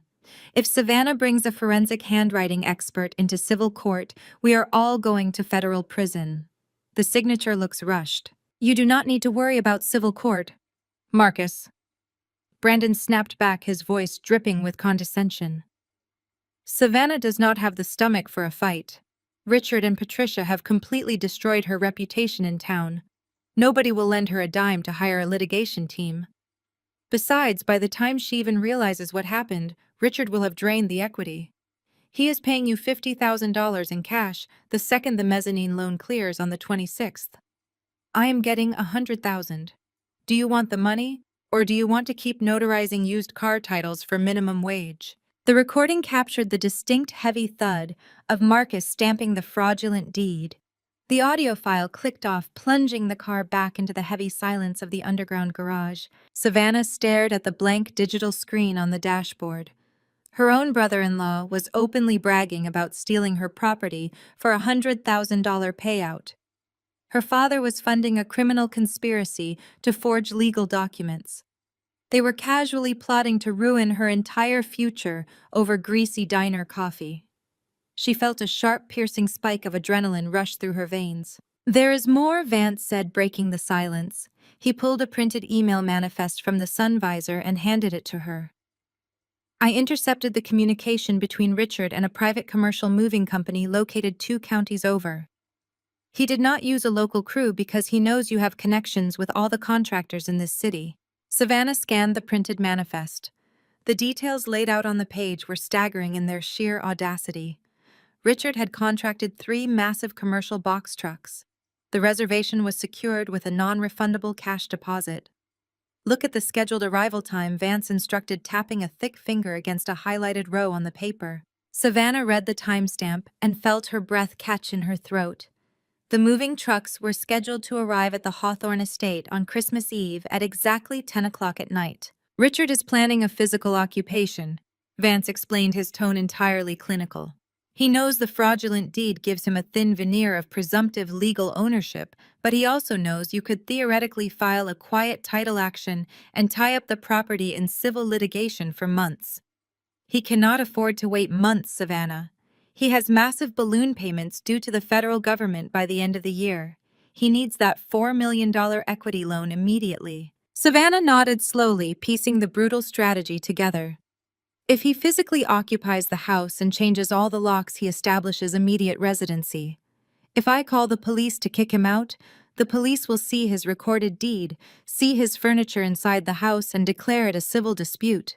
They will refuse to remove him." "Exactly," Vance confirmed. "Richard, Patricia, Chelsea, and Brandon are going to breach your front gates tomorrow night under the cover of darkness, while the rest of the town is distracted by holiday parties. They are going to pack up every single piece of antique furniture, every personal file, every piece of clothing you own, and throw it straight into the commercial dumpsters behind the carriage house. Once your belongings are on the street, they will move their own furniture inside. First thing Monday morning, Richard will walk into the bank with the deed and proof of physical residency and secure his bailout loan." Savannah stared at the printed moving manifest holding the physical proof of her family's ultimate betrayal. They were not just going to steal her investment. They were going to forcefully violate her sanctuary, toss her cherished possessions into the freezing snow, and use her financial ruin to save themselves from a prison sentence. Dalton, her corporate attorney, had warned her that fighting this in civil court would be a slow, agonizing process. Dalton had assumed Savannah wanted to play by the traditional rules of property law. He had assumed she wanted to politely request a judge to reverse the paperwork and return her home. Savannah looked at the high-resolution photos of Brandon and the corrupt notary. She thought about Chelsea sobbing fake tears on a live broadcast. She thought about Patricia purposefully trying to ruin her dress at the holiday gala. She thought about Richard gripping her arm and whispering that she had lost everything. A civil court battle would not hurt them enough. A quiet title action would just force Richard into bankruptcy court, where he would hide behind layers of corporate protection. Savannah did not want her money back. She wanted absolute total destruction. She wanted them to feel the exact same terror and helplessness they had tried to inflict upon her. Vance Savannah said, her voice dropping to a dangerously calm pitch. I need you to send every single audio file, every photograph, and every intercepted email directly to my secure server right now. Vance nodded, pulling his laptop from the floorboard. Done. What is your play? Are you taking this to Dalton to file the emergency injunction? Savannah shook her head. No. Dalton is a civil litigator. He deals in lawsuits and financial settlements. He is too slow and too polite for what needs to happen next. She pulled her smartphone from her pocket. The screen illuminated the dark interior of the car. She bypassed her legal contacts and scrolled straight to a private unlisted phone number she had acquired years ago during her early brutal battles with the city zoning commission. The number belonged to Chief Miller, the head of the municipal police department. Miller was a hard-nosed, uncompromising veteran of law enforcement. He was notoriously strict and entirely immune to the political pressure wealthy families like the Wilsons tried to exert over the city. Savannah knew for a fact that Chief Miller had been trying to nail Brandon for municipal corruption for the last 3 years, but he had always lacked the definitive smoking gun required to launch a full-scale raid on the permit office. Savannah hit the call button and pressed the phone to her ear. It rang twice before a deep, gruff voice answered on the other end. Miller, speaking the chief, answered, sounding annoyed at the interruption. Chief Miller, Savannah said, her voice ringing with absolute crystal-clear authority. This is Savannah Wilson. I am sitting on a mountain of high-resolution photographs and pristine audio recordings proving a massive ongoing criminal conspiracy operating directly out of your city permit office. There was a sudden sharp silence on the other end of the line. The annoyance instantly vanished from the chief's voice, replaced by the sharp, focused intensity of a predator catching a scent. I am listening, Savannah. Savannah smiled, a cold, terrifying smile in the dim light of the parking garage. The recordings detail a $100,000 cash bribe, a forged commercial deed, and a coordinated plan to forcefully invade my private property to secure a $4 million fraudulent bank loan. My family has scheduled a commercial moving crew to physically breach the Hawthorne estate tomorrow night. She paused, letting the massive weight of the criminal charges sink in. Chief, how would you like to catch 3 felons red-handed on Christmas Eve? Chief Miller did not hesitate for a single second. The line remained dead silent for a brief moment before his deep, gravelly voice came back with absolute, unwavering conviction. He told Savannah to give him the exact address and the specific time of the planned breach. He promised her that his tactical team would be waiting in the shadows. Savannah ended the call and tossed the phone onto the passenger seat of her car. The trap was set, and the jaws were primed to snap shut, but she still had to play her part to absolute perfection.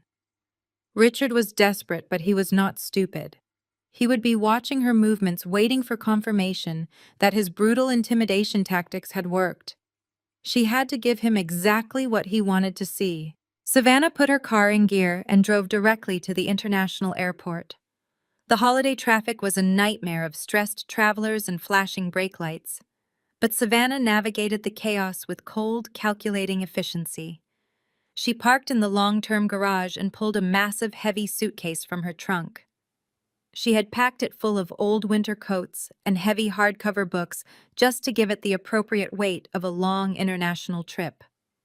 She walked into the brightly lit departure terminal, letting the frantic holiday energy wash over her. She marched straight up to the Premier airline desk and checked her bag for a direct red-eye flight to London. She made sure to smile warmly at the ticket agent handing over her passport and engaging in light, polite conversation. She wanted the agent to remember her face. More importantly, she wanted the airport's extensive security network to record her presence. Savannah turned and walked toward the TSA security checkpoint. She stood in line, placed her items in the plastic bins, and walked through the full body scanner. As she retrieved her boots and her carry-on bag, she looked up directly into the black dome of a high-definition security camera mounted on the ceiling. Her alibi was now an ironclad digital fact. If Richard's high-priced lawyers ever tried to subpoena her travel records to prove she had orchestrated a setup, they would find undeniable government-verified proof that Savannah Wilson had checked a bag, cleared federal security, and walked into the international departure concourse. But Savannah never walked to her gate.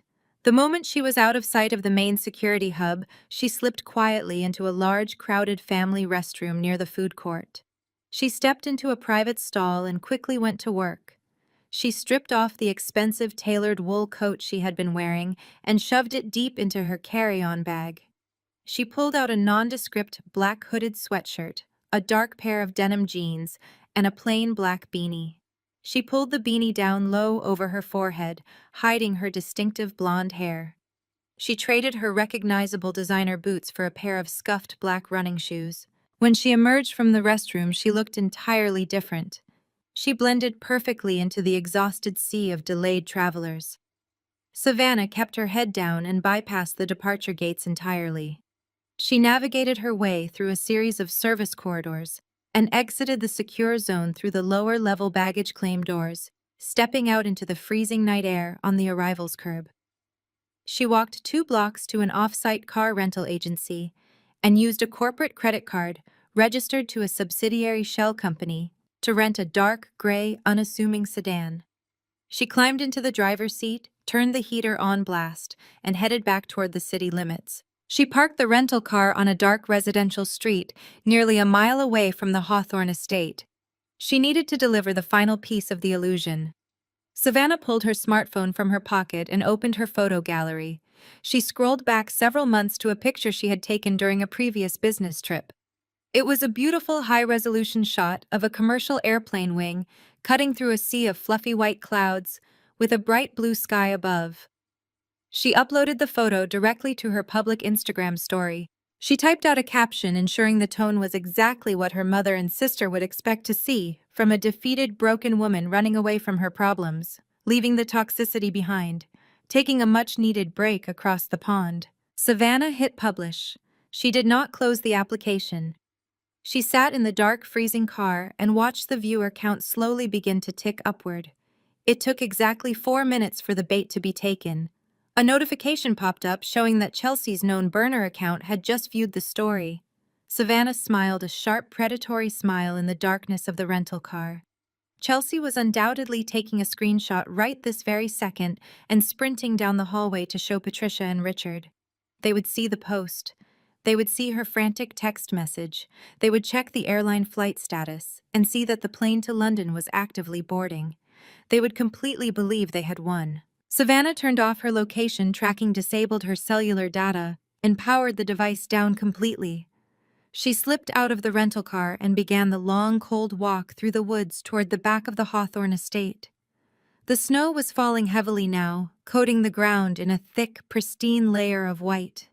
Savannah moved quietly through the dark trees, her black clothing rendering her entirely invisible in the shadows. She bypassed the chained front gates and approached the massive dark silhouette of the mansion from the rear gardens. During her initial architectural surveys of the property, she had discovered an old forgotten servants' entrance hidden behind a wall of overgrown ivy near the basement kitchens. She unlocked the heavy wooden door and slipped inside the cavernous estate. The air inside was freezing, holding the deep, bone-chilling dampness of a house that had been abandoned for years. Savannah pulled a small tactical flashlight from her pocket, keeping the beam pointed directly at the floorboards. She navigated through the maze of dark hallways until she reached the main security hub, hidden behind a wood-paneled door in the grand foyer. She knew Brandon was arrogant, but he was not completely incompetent. When he breached the front doors, he would immediately check the ADT alarm panel to ensure the police had not been dispatched. Savannah opened the metal utility box and went to work. She completely severed the primary power lines to the standard security system, disabling the cellular backup battery and cutting the physical wires to the wall-mounted sirens. The entire system went completely dead. When Brandon looked at the panel, he would see a black, lifeless screen. He would assume the property's power grid had been shut down by the city stop work order. He would feel incredibly safe. Savannah dropped her heavy duffel bag onto the dusty marble floor of the foyer and unzipped the main compartment. Inside, resting in protective foam packaging, were 4 military-grade infrared surveillance cameras provided by Vance. These were not standard home security cameras. They were incredibly small, roughly the size of a deck of cards, and painted a flat matte black to eliminate any light reflection. They possessed advanced night vision capabilities and ran on independent lithium batteries. More importantly, they did not rely on the house's disabled Wi-Fi network. Each camera possessed its own encrypted cellular uplink, streaming high-definition audio and video directly to Vance's secure offshore cloud server. Savannah moved a heavy wooden stepping stool into the center of the grand foyer. She climbed up and mounted the first camera directly inside the ornate plaster crown molding above the main entrance, giving it a perfect unobstructed view of the heavy front doors. She mounted the second camera behind the crystal teardrops of a massive wall sconce, capturing the entire length of the main corridor. She placed the third camera in the shadows above the grand staircase and secured the final camera inside the formal living room, where she knew Richard would inevitably set up his command center to sort through her belongings. She activated the power switches on each device, watching the tiny indicator lights blink green before going completely dark. The estate was now a fully operational surveillance trap. No matter what Richard tried to destroy or deny, the digital evidence would be instantly preserved off-site. Savannah retreated from the foyer and walked down the long hallway toward the formal dining room.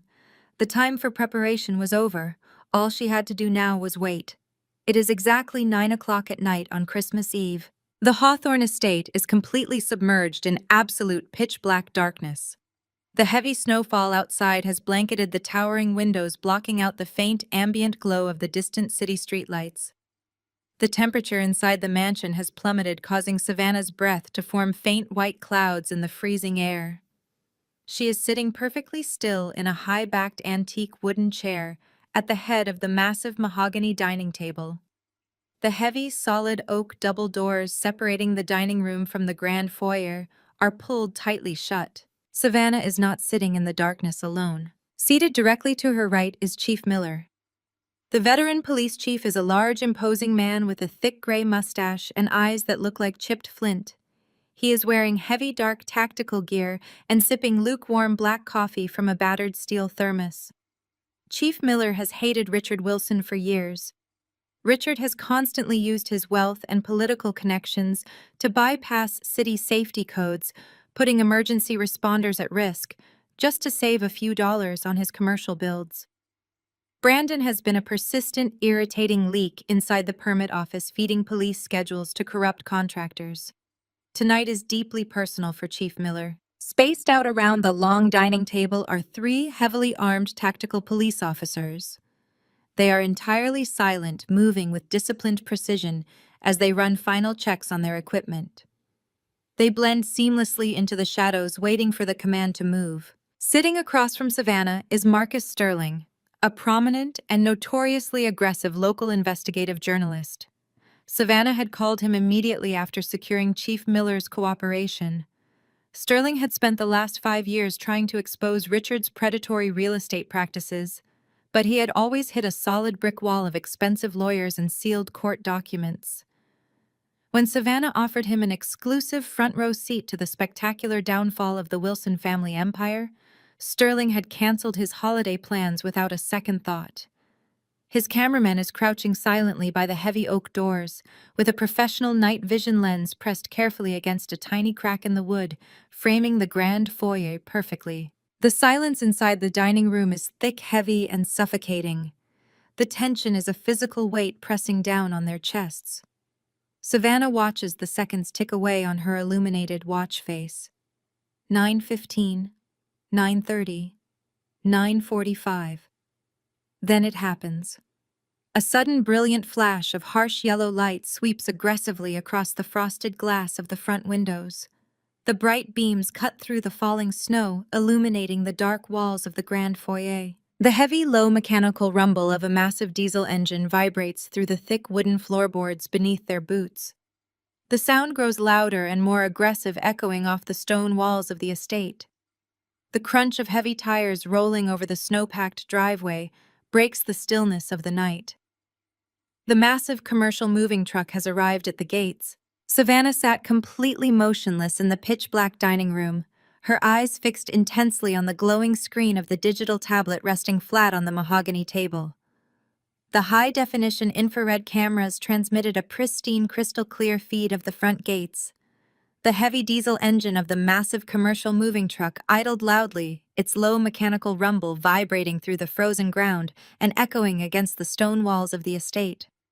The truck was enormous, completely blocking the main entrance. Behind it, the twin halogen headlights of a sleek luxury sedan cut sharply through the heavy falling snow, casting long, distorted shadows across the winter landscape. Savannah watched as the doors of the sedan swung open. Richard stepped out into the raging blizzard wearing a dark, expensive cashmere overcoat. He did not look like a desperate man staring down the barrel of federal tax evasion charges and catastrophic commercial default. He looked like an arrogant king arriving to claim his conquered territory. Patricia emerged from the passenger side, pulling a heavy fur-trimmed hood over her perfectly coiffed hair. She was clutching a designer handbag, holding it tight against her chest, as she stepped gingerly into the ankle-deep snow, complaining immediately about the bitter cold. Chelsea followed, whining visibly, as her expensive leather boots sank into the freezing slush. Brandon hopped down from the cab of the moving truck, a smug, triumphant expression plastered across his face.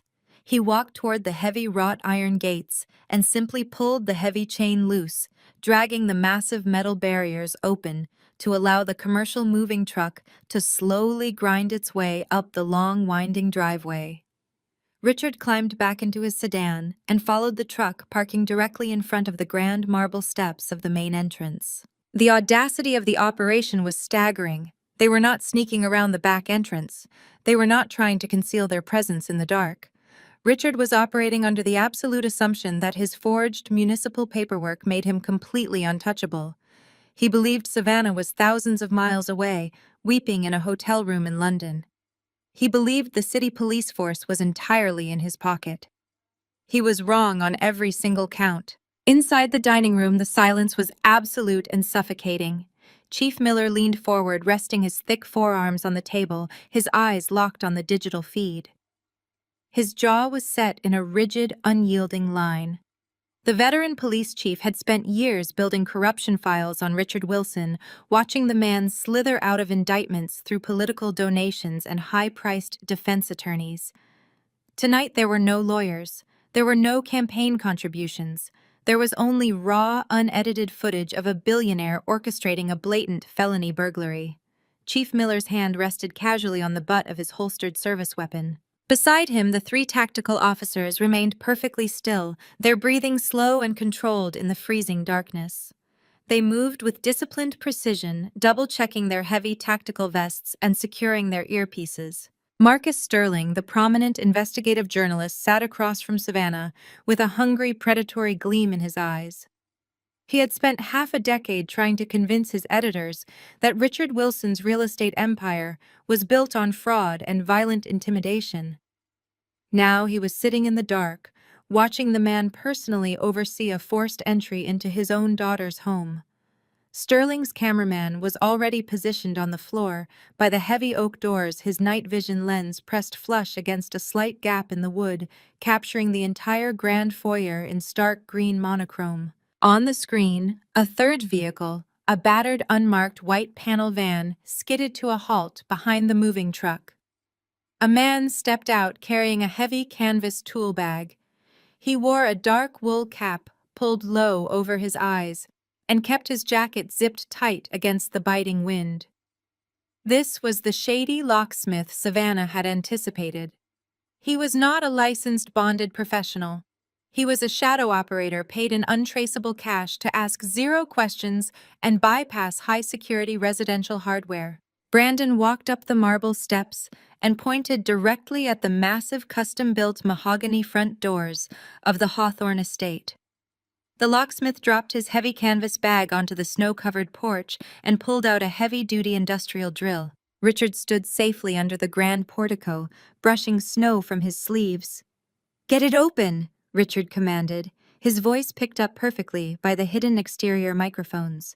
"And do not damage the wood. I am selling this place the second the banks open and clear the equity line." The noise began.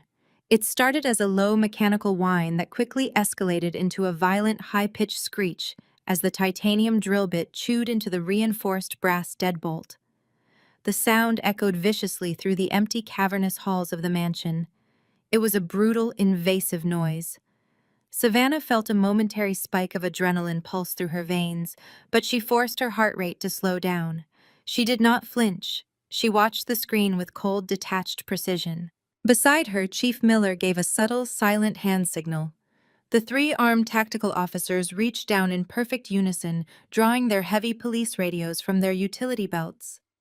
They held the black devices close to their chests, their thumbs hovering a fraction of an inch above the transmission buttons, waiting for the exact moment to call in the patrol cruisers stationed out of sight at the bottom of the hill. The perimeter was already secured. 6 unmarked police cruisers were idling in the dark, completely blocking the only exit route from the Hawthorne estate. The commercial moving truck and the luxury sedan were boxed in. There was no escape. On the digital monitor, Savannah watched the locksmith pull the drill back and toss it into the snow. The drill was not enough to break the custom hardware. He reached into his canvas bag and retrieved a massive steel crowbar. He wedged the flat edge of the heavy tool directly into the seam between the heavy mahogany double doors and the reinforced door frame. Brandon stepped up beside him, placing his shoulder against the wood, pushing with all his weight. The grinding, tearing sound of splintering wood and warping metal filled the air. Patricia stood at the bottom of the steps with her arms crossed, shivering in the cold, but watching the destruction with an expression of impatient entitlement. Chelsea was holding up her smartphone, recording the entire break and likely planning to post a triumphant tour of her newly stolen mansion to her social media followers. She was completely oblivious to the fact that her footage would soon be entered as evidence in a federal prosecution. Inside the dining room, the cameraman adjusted his focus, capturing the violent flexing of the front doors from the inside. Marcus Sterling gripped his notebook, his pen hovering over the blank page. He was witnessing the absolute, undeniable proof of a massive criminal conspiracy. He had the story of a lifetime unfolding right in front of his eyes. The horrific screech of tearing metal grew louder. The locksmith leaned his entire body weight onto the steel crowbar, grunting heavily with the physical effort. Brandon shoved his shoulder against the mahogany panels one final time, bracing his boots against the icy marble porch. With a massive, deafening crack that sounded exactly like a gunshot in the silent house, the heavy brass locks finally gave way. The reinforced deadbolt shattered completely, sending jagged pieces of metal flying across the polished marble floor of the grand foyer. The heavy double doors swung violently inward, crashing against the interior walls. The freezing winter wind immediately howled into the pristine grand foyer, carrying a swirling vortex of white snow across the dark marble. The sudden drop in temperature inside the house was instantaneous. Savannah could feel the icy draft seeping under the dining room doors, biting sharply at her ankles. On the infrared monitors, Savannah watched the perfect high-definition feed as the hidden military-grade cameras captured every single angle of the breach. The digital evidence was already streaming directly to the secure offshore cloud server, completely untouchable by anyone in her family. Richard stepped out of the freezing shadows and crossed the threshold, entering the grand foyer. He stopped in the center of the marble floor, brushing a thick layer of snow off the shoulders of his expensive coat. He looked around the dark, empty space, taking in the absolute silence of the cavernous estate. He did not look worried. He did not look cautious. He looked absolutely victorious. Richard threw his head back and laughed loudly. It was a harsh, arrogant sound that echoed off the high vaulted ceilings of the foyer and penetrated the thick wooden doors of the dining room. "I told you she was weak," Richard boasted, turning back to look at Patricia and Brandon, who were stepping into the house behind him. The stupid girl left the alarm off. "Bring the boxes in." The cold wind howled through the shattered doorway, carrying violent gusts of snowflakes that melted instantly against the polished marble floor. Richard stood in the center of the grand foyer, surveying his new domain like a conquering general. He brushed a thick layer of snow off the shoulders of his expensive cashmere overcoat and breathed in the freezing damp air. He did not look worried. He did not look like a desperate man staring down the barrel of federal tax evasion charges and catastrophic commercial default. He looked absolutely victorious. Brandon reached for the heavy brass light switches mounted on the wall near the entrance. He flicked them up and down several times. Nothing happened. The towering foyer remained submerged in deep, heavy shadows illuminated only by the sweeping beams of the vehicle headlights outside and the narrow beams of the heavy-duty flashlights the moving crew carried. Brandon scoffed and turned back to his father-in-law. "Power is completely dead," Brandon said, his voice echoing sharply in the cavernous space. "The city must have hard-cut the grid when they issued the stop work order." "It does not matter. The moving crew has industrial spotlights in the truck." Richard waved his hand dismissively. He did not care about the darkness. He only cared about the square footage and the immediate, undeniable proof of physical residency. The sharp, aggressive clack of designer heels echoed over the marble. Patricia stepped carefully over the ruined brass deadbolt, holding her heavy fur-trimmed coat tight against her chest. In her gloved hands, she clutched a chilled bottle of Cristal champagne, the gold label catching the erratic beams of the flashlights. She looked around the grand space with a mixture of manufactured awe and immediate harsh judgment. "It smells like dust and failure," Patricia declared, her voice ringing with absolute entitlement. "But the bones are excellent. The architectural details are acceptable." She turned toward the crew of burly, silent movers waiting on the front steps. She immediately began barking orders, her tone dripping with unquestionable authority. "Listen to me," she commanded, pointing a manicured finger toward the sweeping grand staircase. "I want the master suite cleared first. Take all her cheap art, every single piece of that pathetic thrift store furniture, and throw it directly into the snow. Do not bother boxing any of it up. Just toss it over the balcony if you have to. I want the master bedroom cleared immediately so the cleaners can start scrubbing away her scent." The movers exchanged hesitant glances. Trashing a multi-million-dollar historic home was not standard operational protocol for a commercial relocation crew. Brandon stepped forward, pulling a thick wad of $100 bills from his coat pocket. He shoved the cash roughly into the foreman's chest. "You heard her," Brandon growled, his breath pluming in the freezing air.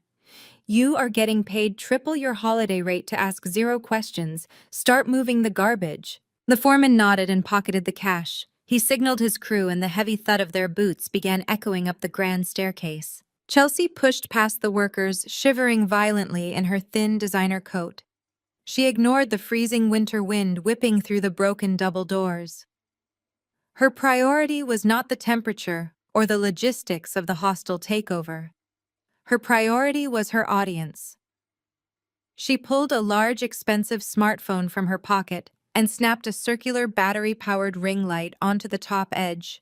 She clicked it on. A harsh, bright white halo of LED light illuminated the center of the dark foyer, casting long, distorted, eerie shadows against the vintage wallpaper. Chelsea held the phone high, framing her face perfectly in the center of the glowing ring. She tapped the digital screen, initiating a live broadcast to her massive social media following. She instantly completely transformed her freezing, miserable expression into a radiant, performative, glowing smile. "Hey guys, Merry Christmas Eve." Chelsea practically squealed into the microphone, her voice echoing shrilly across the marble. "I know it is super late, but I just had to share this incredible moment with you all. We are officially moving into our new family estate. It has been a massive transition, and honestly, dealing with the previous owner was a complete, total nightmare.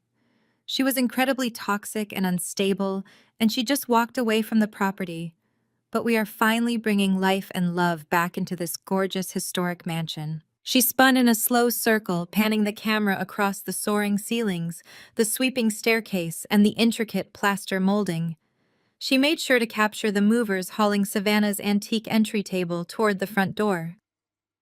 "We are literally starting from scratch tonight," Chelsea narrated, her voice dripping with fake positivity. "Out with the old negative energy and in with the new. We are claiming our space." Richard watched his daughter broadcasting to her thousands of followers. The adrenaline of the successful physical breach and the sheer blinding arrogance of his perceived victory surged through his veins. He felt completely invincible.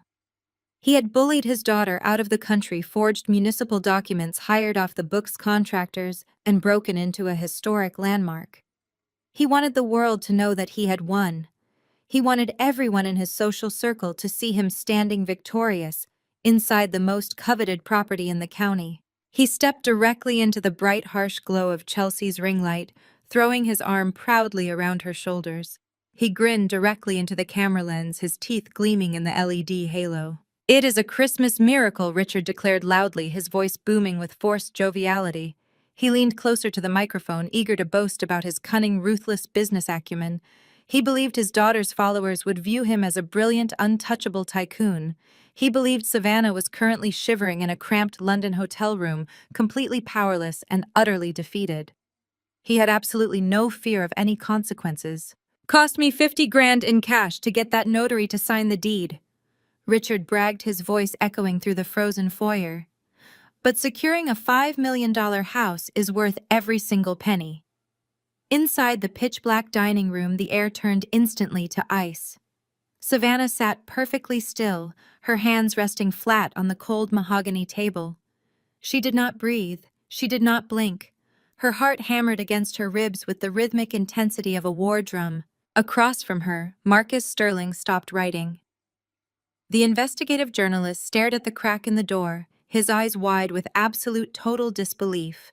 Richard Wilson had just bypassed a complex, multi-year corruption investigation by openly bragging about felony forgery and bribery on a public live-streamed platform. He had just confessed to a major federal crime while standing inside the scene of the crime. The cameraman, kneeling by the door, gave Sterling a frantic, silent thumbs up in the dark. He had captured the entire confession, the audio and the visual in pristine, high-definition night vision. Chief Miller slowly turned his heavy head to look at Savannah.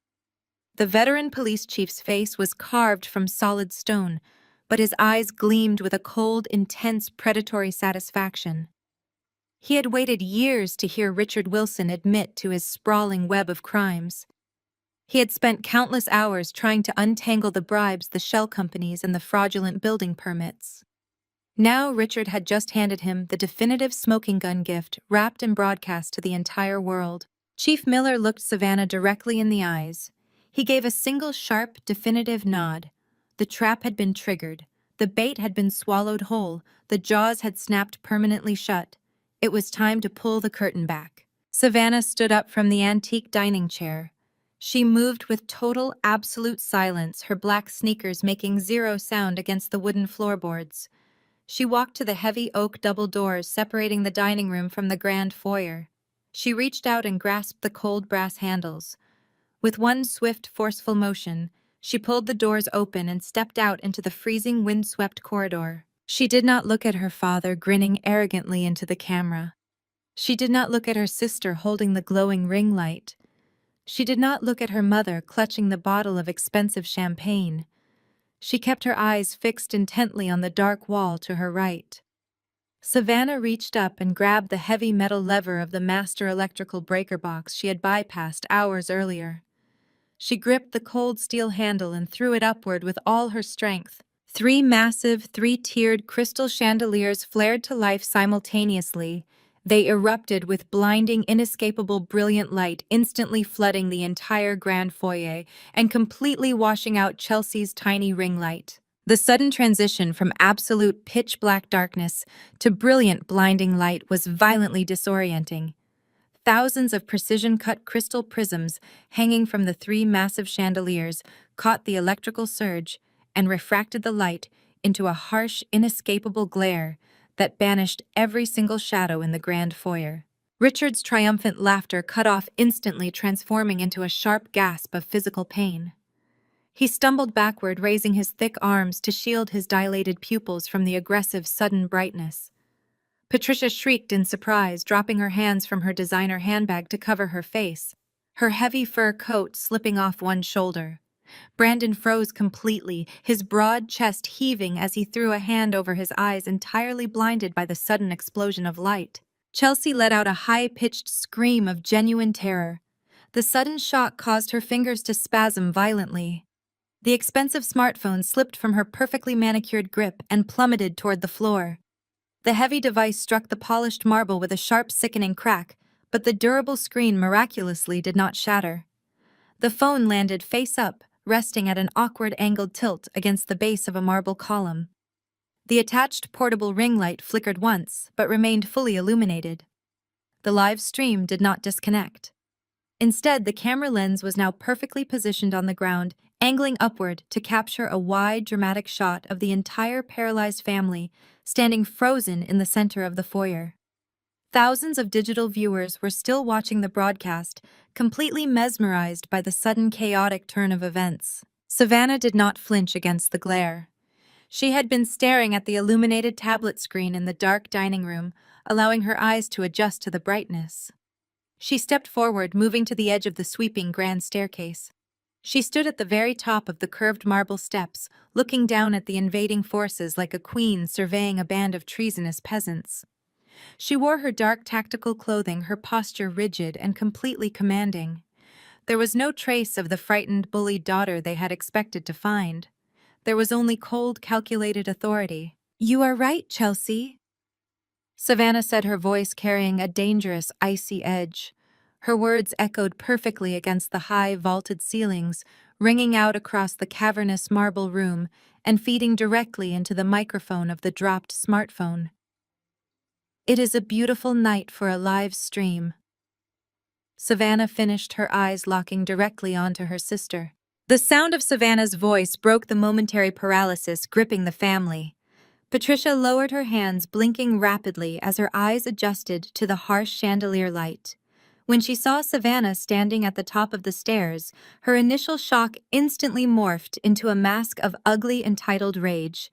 Patricia was completely incapable of processing defeat. She operated under the absolute assumption that her family was entirely untouchable. "What are you doing here?" Patricia shrieked, her voice echoing shrilly in the large space. "You are supposed to be on a plane to London. You sent that pathetic text message whining about leaving. Get down here right now and turn those lights off. You are interrupting the moving crew." Savannah did not move a single muscle. "I did not send a pathetic text message, Mother. I sent bait. And you swallowed it whole." "You insolent little brat," Patricia snapped, taking a threatening step toward the bottom of the staircase. "You have always thrown these ridiculous dramatic tantrums right before you surrender. You threw a tantrum when Richard took your college fund to pay for Brandon's legal fees. You threw a tantrum when we sold your first design patent. But you always fold Savannah. You always back down. Now get out of this house before we have the movers throw you out along with your cheap furniture." Brandon recovered his vision and stepped forward, his broad shoulders squared in a stance of physical intimidation. He pointed a thick finger up at Savannah. "You heard her. The game is over, Savannah. The power is back on, but that does not change a single thing. We own this property now." He turned his head and shouted toward the open front doors where the bitter winter wind was still howling into the foyer. "Hey, Brandon," yelled at the hired crew waiting on the snow-covered porch. "Stop standing around in the freezing cold. Get in here and start clearing the master suite. I want her trash on the curb in 10 minutes. The movers did not move. The foreman stood on the top step of the porch, his eyes darting from Savannah standing rigidly at the top of the stairs to the wildly aggressive family screaming in the foyer. The foreman had been paid in cash to ignore permits, but he was not an idiot. He recognized a disastrous legal trap when he saw one. He took a slow, deliberate step backward away from the shattered mahogany doors, shaking his head. Richard pushed past Brandon, his face twisting into a furious, ugly sneer. His initial shock had completely evaporated, replaced by the overwhelming arrogance of a man who believed his money shielded him from all consequences. He reached a heavy hand into the inside pocket of his cashmere overcoat. "You think you are clever," Richard spat, his voice dripping with condescension. "You think setting up a little ambush and turning on the lights is going to stop me? You are nothing, Savannah. You are a weak, overly emotional girl playing a game you do not have the stomach for. You want to play hardball? Fine, let us play." Richard pulled a thick, folded manila document from his coat. He whipped it open, shaking the thick parchment paper aggressively in the air. The bright red ink of Marcus Vance's fraudulent notary stamp was clearly visible against the white page. "This is a registered commercial quitclaim deed," Richard shouted, waving the forged document toward the top of the stairs. "This piece of paper legally transfers full absolute ownership of the Hawthorne estate to my holding company. Your signature is right here at the bottom. It is notarized. It is finalized. You have absolutely zero legal right to be standing inside my property." Savannah descended 2 steps. Her movement was slow, deliberate, and entirely predatory. "That is a fascinating piece of paper, Richard. Tell me, did Marcus charge you his standard minimum wage fee for that red stamp, or did he charge you the $50,000 in cash you just bragged about on Chelsea's live broadcast?" Richard's face flushed a deep, violent shade of crimson. He pointed the rolled-up deed directly at Savannah's chest. "I do not care what you think you heard. I do not care what little traps you think you have set. This document makes me the sole legal owner of this estate. You have exactly 30 seconds to walk out that front door and disappear into the snow." Savannah descended 3 more steps, moving closer to the center of the foyer. "And if I refuse to leave my own home?" "Then you leave me no choice!" Richard growled, his voice rising to a furious crescendo. "You are trespassing on private commercial property. Get out of my house, Savannah, or I am calling the cops right now to arrest you for trespassing. I will have you dragged out of here in handcuffs and thrown in a holding cell for the holiday." Richard reached into his pocket and pulled out his cell phone, holding it up like a weapon. He unlocked the screen and held his thumb over the keypad, fully prepared to dial the emergency dispatch number. He believed the local police force was his personal security team. He believed he could snap his fingers and have Savannah forcibly removed from the premises. He was completely wrong. Savannah stopped descending the stairs. She stood perfectly still, bathed in the brilliant light of the crystal chandeliers. She did not look at Richard. She looked past him, directing her gaze toward the heavy solid oak double doors of the formal dining room, resting in the shadows just off the main foyer. "No need, Richard," a deep, gravelly voice echoed through the massive room. The heavy oak doors of the dining room swung open. The sound of heavy tactical boots stepping onto the polished marble floor broke the tense silence. Chief Miller stepped out of the pitch-black darkness of the dining room and into the bright light of the foyer. The veteran police chief stood well over 6 feet tall, his broad chest covered by a heavy black tactical vest. The gold shield of the municipal police department gleamed brightly under the chandelier light pinned securely to his chest. His hand rested casually on his utility belt. His eyes locked onto Richard with the cold, calculating intensity of a predator who had finally cornered its prey. "We are already here," the chief said, his voice dangerously soft but carrying absolute authority. Richard froze completely. The cell phone slipped from his fingers, hitting the marble floor with a sharp clatter next to Chelsea's broadcasting device. The color instantly drained from his face, leaving his skin a sickly pale gray. Patricia gasped, pressing her hand against her mouth as she stumbled backward away from the police chief. Brandon's jaw dropped open, his aggressive posture instantly collapsing into pure, unadulterated terror. Chief Miller did not step out alone. 3 heavily armed tactical police officers filed out of the dining room directly behind him, spreading out in a swift, coordinated tactical formation to block any potential exit. They moved with absolute silence, sealing the family inside the grand foyer. But the final blow did not come from the police. Marcus Sterling, the city's most aggressive investigative journalist, stepped out of the shadows right behind Chief Miller. He was holding a digital audio recorder, extending it toward the paralyzed family. Right beside him, his professional cameraman stepped into the light, hoisting a massive shoulder-mounted broadcast camera. The bright red recording light on the front of the lens glared intensely, staring directly into Richard's terrified face, capturing every single drop of sweat forming on his brow. The blinding glare of the 3-tiered crystal chandeliers hit the intruders with the force of a physical blow. For one agonizing second, the entire grand foyer was frozen in a stark, terrifying tableau. Richard stood dead center, his arms still raised toward the sweeping staircase, the forged quitclaim deed clutched in his trembling fist. His arrogant grin melted instantly into a mask of pure, unadulterated panic. The sudden realization that he had walked directly into a heavily orchestrated federal-level trap paralyzed him. The silence was absolute, broken only by the low hum of the tactical flashlights and the steady whir of Marcus Sterling's professional broadcast camera recording every single drop of sweat on Richard's pale forehead. Then the paralysis broke and absolute chaos erupted. Richard dropped the forged deed. The thick parchment paper fluttered harmlessly down to the wet marble floor. His survival instinct overpowered all rational thought. He spun on his heel, his expensive leather shoes slipping frantically on the melted snow, and lunged toward the shattered mahogany front doors. He did not care about his wife. He did not care about his daughters. He only cared about escaping the flashing red light of the news camera and the heavy steel badges of the tactical officers.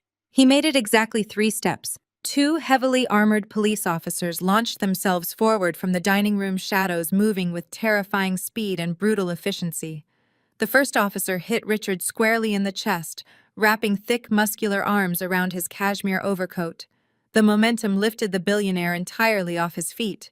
The second officer grabbed Richard's flailing legs. They drove him violently downward. Richard's body slammed into the hard marble floor with a sickening, bone-rattling thud that echoed into the high-vaulted ceiling. The breath rushed out of his lungs in a sharp wheeze. Richard thrashed wildly, kicking his polished dress shoes and throwing blind punches. He screamed obscenities, demanding his lawyer, threatening to sue the entire police department into bankruptcy. The tactical officers did not flinch. They ignored his wealth and his empty threats. One officer drove a heavy knee sharply into the center of Richard's back, pinning him flat against the freezing stone. The other grabbed Richard's wrists, twisting his arms forcefully upward and slamming a pair of heavy steel handcuffs onto his wrists. The metallic click of the locking mechanism echoed sharply over the noise. Patricia watched her husband get tackled to the ground and let out a piercing, hysterical scream. Her perfectly maintained high society composure completely disintegrated.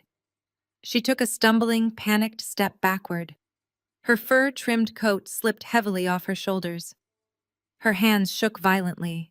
The chilled bottle of Cristal champagne slipped through her manicured fingers. It plummeted toward the ground and struck the edge of the marble steps. The heavy green glass shattered instantly into 100 glittering pieces. The $500 vintage exploded, sending a foamy spray of expensive alcohol across the pristine floorboards, mingling with the filthy melted snow and the mud tracked in by the moving crew. Patricia barely had time to register the shattered glass before a female tactical officer closed the distance between them. The officer reached out and grabbed Patricia's wrists, pulling her hands aggressively behind her back. "Do not touch me," Patricia shrieked, thrashing her shoulders and kicking her designer heels. "Do you know who I am? I am Patricia Wilson. You work for me." The officer ignored the tantrum entirely. She twisted Patricia's arms higher, ignoring the sharp cry of pain, holding her firmly in place as she secured the steel cuffs. "You have the right to remain silent." The officer barked, her voice cutting right through Patricia's screaming. "Anything you say can and will be used against you in a court of law. You have the right to an attorney." On the other side of the foyer, Brandon watched the brutal takedown of his father-in-law. He watched the heavy steel cuffs snap onto Patricia's wrists. The smug, arrogant expression he had worn since arriving at the gates completely vanished. Brandon was a coward at his core. He had spent his entire life leeching off the Wilson family wealth and using Richard's power to shield himself from consequence. Now facing a dozen armed officers and a live news broadcast, his loyalty evaporated in a fraction of a second. Brandon threw his hands high into the air, his palms facing outward in a universal gesture of immediate, unconditional surrender. He backed away from Richard, pressing his spine against the floral wallpaper of the corridor. It was his idea. Brandon screamed, his voice pitching upward into a frantic, terrified whine. He pointed a trembling finger directly at Richard, who was currently struggling under the weight of 2 police officers. "Do not arrest me. Richard paid me. He forced me to do it. He handed me $50,000 in cash in a diner parking lot to forge the city documents. I did not want to do it, but he threatened to cut my wife off." "Shut your mouth, you pathetic idiot," Richard roared from the floor, twisting his neck to glare at his son-in-law. "I have the texts to prove it. Brandon yelled, ignoring Richard entirely and looking desperately at Chief Miller. I saved all the encrypted messages. I can give you access to his offshore shell accounts. I can give you the names of the building inspectors he bribed. I will testify to everything. Just let me walk out of here. Chief Miller stepped forward, his boots crunching over the shattered champagne glass. He looked at Brandon with an expression of pure, absolute disgust. You are a corrupt municipal official actively participating in felony property fraud and commercial burglary. Miller said, his voice a low, dangerous rumble. You do not get to make deals tonight, Brandon. You get to call a lawyer. Miller nodded to a waiting officer. The officer stepped forward, grabbed Brandon by the collar of his jacket and slammed him face first against the wall. Brandon did not fight back. He whimpered softly as the officer yanked his arms back and secured his wrists tightly with thick plastic zip ties, pulling the rigid plastic so tight it bit into Brandon's flesh. In the center of the chaos, Chelsea was staring down at the marble floor in pure, unadulterated horror.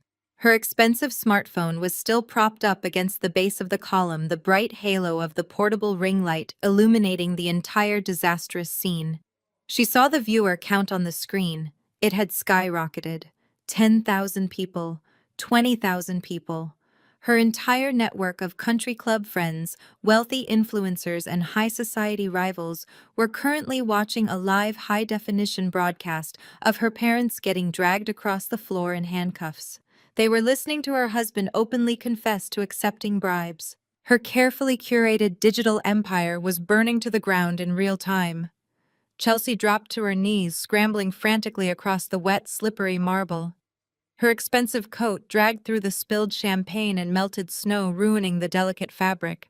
She reached desperately for the phone, her fingers clawing at the smooth screen, trying to locate the button to end the live broadcast. She was sobbing hysterically, her perfect makeup running in dark, ugly streaks down her cheeks. "Turn it off!" Chelsea wailed, hitting the screen with a trembling finger. "Stop watching. Everyone stop watching." Before she could reach the power button, a heavy black tactical boot stepped firmly onto the corner of the device, pinning it to the floor. Chelsea looked up, following the line of the dark uniform, to see a towering police officer staring down at her. The officer reached down and scooped the phone off the marble floor. He did not turn it off. He simply turned the camera lens directly toward Chelsea, capturing her ruined makeup and her desperate, pathetic sobbing for the thousands of viewers still watching. This device is now active evidence in an ongoing federal investigation, the officer stated calmly, securing the phone inside a clear plastic evidence bag. The red recording icon continued to pulse brightly through the plastic casing, broadcasting her ultimate humiliation to the world. Marcus Sterling stood near the dining room doors, holding a microphone and speaking rapidly into the main broadcast camera. His voice was loud and clear, cutting perfectly through the chaotic background noise of screaming suspects and barking police orders. "We are broadcasting live from the historic Hawthorne Estate," Sterling reported, his eyes gleaming with professional triumph. "What you are witnessing is the absolute collapse of the Wilson family real estate empire. Richard Wilson, a man who has dominated the city's housing market through intimidation and alleged corruption, is currently being placed under arrest for what appears to be a massive coordinated effort to execute a fraudulent commercial property seizure." Savannah watched the entire scene unfold from the top of the grand staircase. She did not smile. She did not gloat. She simply watched the people who had terrorized her, tortured her, and tried to ruin her life face the absolute terrifying reality of consequence. They had believed she was weak. They had believed her kindness was a flaw to be exploited. They had pushed her into a corner expecting her to surrender. Instead, she had built a trap that dismantled their entire existence in less than 5 minutes. The tactical officers hauled Richard to his feet. His designer coat was torn and soaked with muddy water. His face was purple with rage, but he had stopped fighting. He knew it was over. 2 officers grabbed Patricia by the arms and began dragging her forcefully toward the shattered front doors. She was stumbling in her ruined heels, her expensive jewelry clanking against the steel handcuffs, dragging her wrists down. She was sobbing loudly, demanding to speak to the mayor. Savannah began to descend the sweeping marble staircase. She moved slowly, purposefully, her footsteps silent against the stone. She walked straight into the center of the chaotic foyer, stepping effortlessly around the shattered glass and the puddles of freezing water. The police officers parted slightly, allowing her to pass. Chief Miller watched her approach, giving her a brief, respectful nod. Savannah stopped directly in the path of the officers, escorting Patricia toward the exit. The officers paused, holding the hysterical woman firmly in place. Patricia looked up at her daughter. Her mascara ruined her face, twisted into a mask of furious, humiliated desperation. "You planned this," Patricia hissed, her voice a ragged, breathless rasp. "You set us up. You ruined your own family, Savannah. You are a monster." Savannah looked at her mother. She saw the utter lack of remorse. She saw the deep, toxic entitlement that had defined Patricia's entire life. Savannah felt absolutely nothing. The last lingering shred of familial loyalty evaporated into the cold winter air. Savannah calmly reached her right hand deep into the front pocket of her dark denim jeans. Her fingers brushed against a crisp, folded piece of paper. It was the exact $50 bill Patricia had shoved into Savannah's hands at the International Airport Terminal 15 years ago. Savannah had kept it preserved, hidden in a lockbox, as a constant physical reminder of her mother's ultimate betrayal. She had promised herself she would return it when the time was right. Savannah pulled the folded bill from her pocket. She stepped forward, closing the final foot of distance between them. She reached out and deliberately tucked the crisp green bill deep into the front breast pocket of Patricia's ruined, soaked cashmere coat. "Buy yourself a cab ride home," Savannah whispered, her voice dropping to a low, chilling pitch that only her mother could hear. Patricia stared at her daughter, her eyes wide with sudden terrifying recognition. She opened her mouth to speak, but no sound came out. The officers jerked her forward, hauling her out through the shattered front doors and into the freezing, blinding blizzard, dragging her toward the flashing red and blue lights of the waiting police cruisers. Savannah stood alone in the bright foyer, breathing in the cold, clean air of her newly reclaimed home. The flashing red and blue strobe lights of the 6 police cruisers bounced wildly against the thick snowbanks lining the driveway. Savannah stood near the shattered remnants of the mahogany front doors, watching the chaotic procession of her arrested relatives being shoved into the back seats of the squad cars. The heavy vehicle doors slammed shut in rapid succession. The engines revved loudly against the howling winter wind, and the procession of police vehicles began to slowly roll down the long, winding driveway, disappearing one by one into the blinding whiteout of the Christmas Eve blizzard. The deafening noise of the raid faded, leaving a sudden ringing silence in the grand foyer. The bitter cold continued to pour through the broken entryway, but Savannah did not shiver. She felt an immense radiating warmth spreading through her chest. Mr. Dalton stepped out from the shadows of the formal dining room.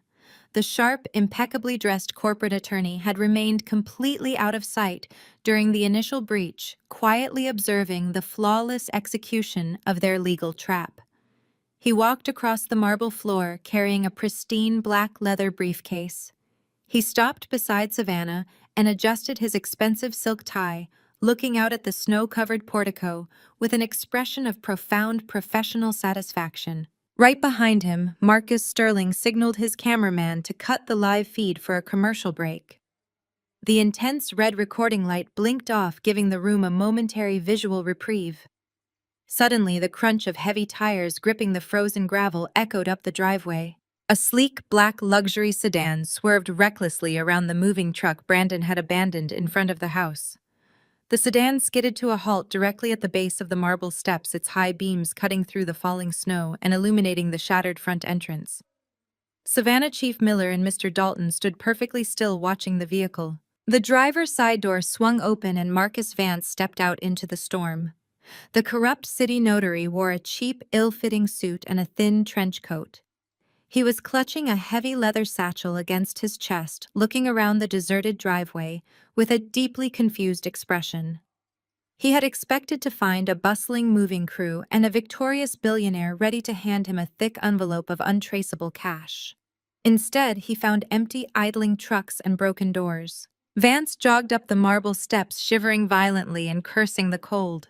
He stepped right over the splintered wood and walked directly into the brilliantly lit grand foyer, completely oblivious to the gravity of the situation. Richard, he called out, his voice echoing off the vaulted ceilings. Richard, are you here? I brought the official seal just like we agreed. I need the rest of the 50 grand before I stamp the secondary municipal filings. You promised cash on delivery. Vance stopped dead in his tracks. He finally looked up and processed the scene in front of him. He did not see Richard Wilson holding a stack of $100 bills. He saw Chief Miller standing with his hand resting casually on his utility belt. He saw Savannah watching him with eyes like crushed ice. And he saw Marcus Sterling pointing a microphone directly at his face while the cameraman frantically powered the broadcast equipment back on. The color drained instantly from Vance's face. His jaw went entirely slack, and the heavy leather satchel slipped from his trembling fingers, hitting the marble floor with a loud, heavy thud. Chief Miller did not say a single word. He simply raised his right hand and snapped his fingers. Two tactical officers who had remained behind to secure the property stepped out from the shadows of the sweeping staircase. They moved with terrifying speed, grabbing Vance by both arms and spinning him roughly around. Vance let out a high-pitched yelp of terror as they slammed him against the marble column, pulling his wrists sharply behind his back. The distinct metallic clicking of handcuffs echoed in the foyer for the final time that night. Marcus Vance, you are under arrest for felony forgery, bribery of a municipal official, and conspiracy to commit real estate fraud, Chief Miller recited, his voice booming with absolute authority. As the officers dragged the sobbing, hyperventilating notary toward a remaining patrol car, Mr. Dalton stepped directly into the center of the foyer. He placed his black leather briefcase flat on the ruined antique entry table the movers had abandoned. The attorney popped the brass latches and pulled out a thick stack of legal documents bound in a heavy blue folder. He turned toward Savannah, his expression transitioning from cold professionalism to genuine warmth. It is officially over, Savannah. Mr. Dalton announced, his voice echoing with absolute finality.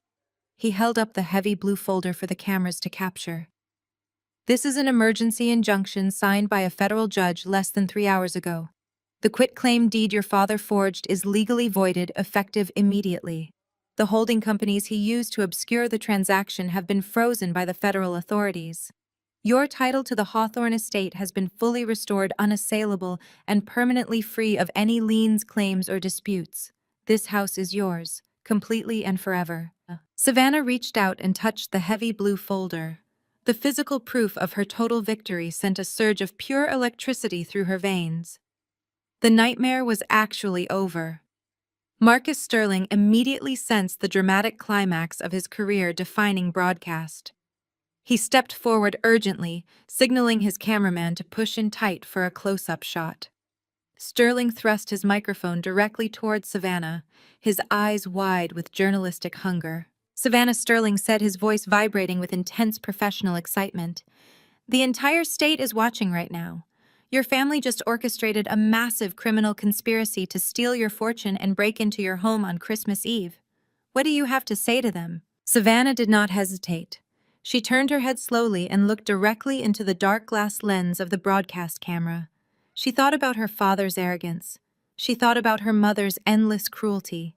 She thought about her sister's performative fake life and her brother-in-law's pathetic cowardice. This house is for family, Savannah said, her voice perfectly even, carrying a deadly absolute calm.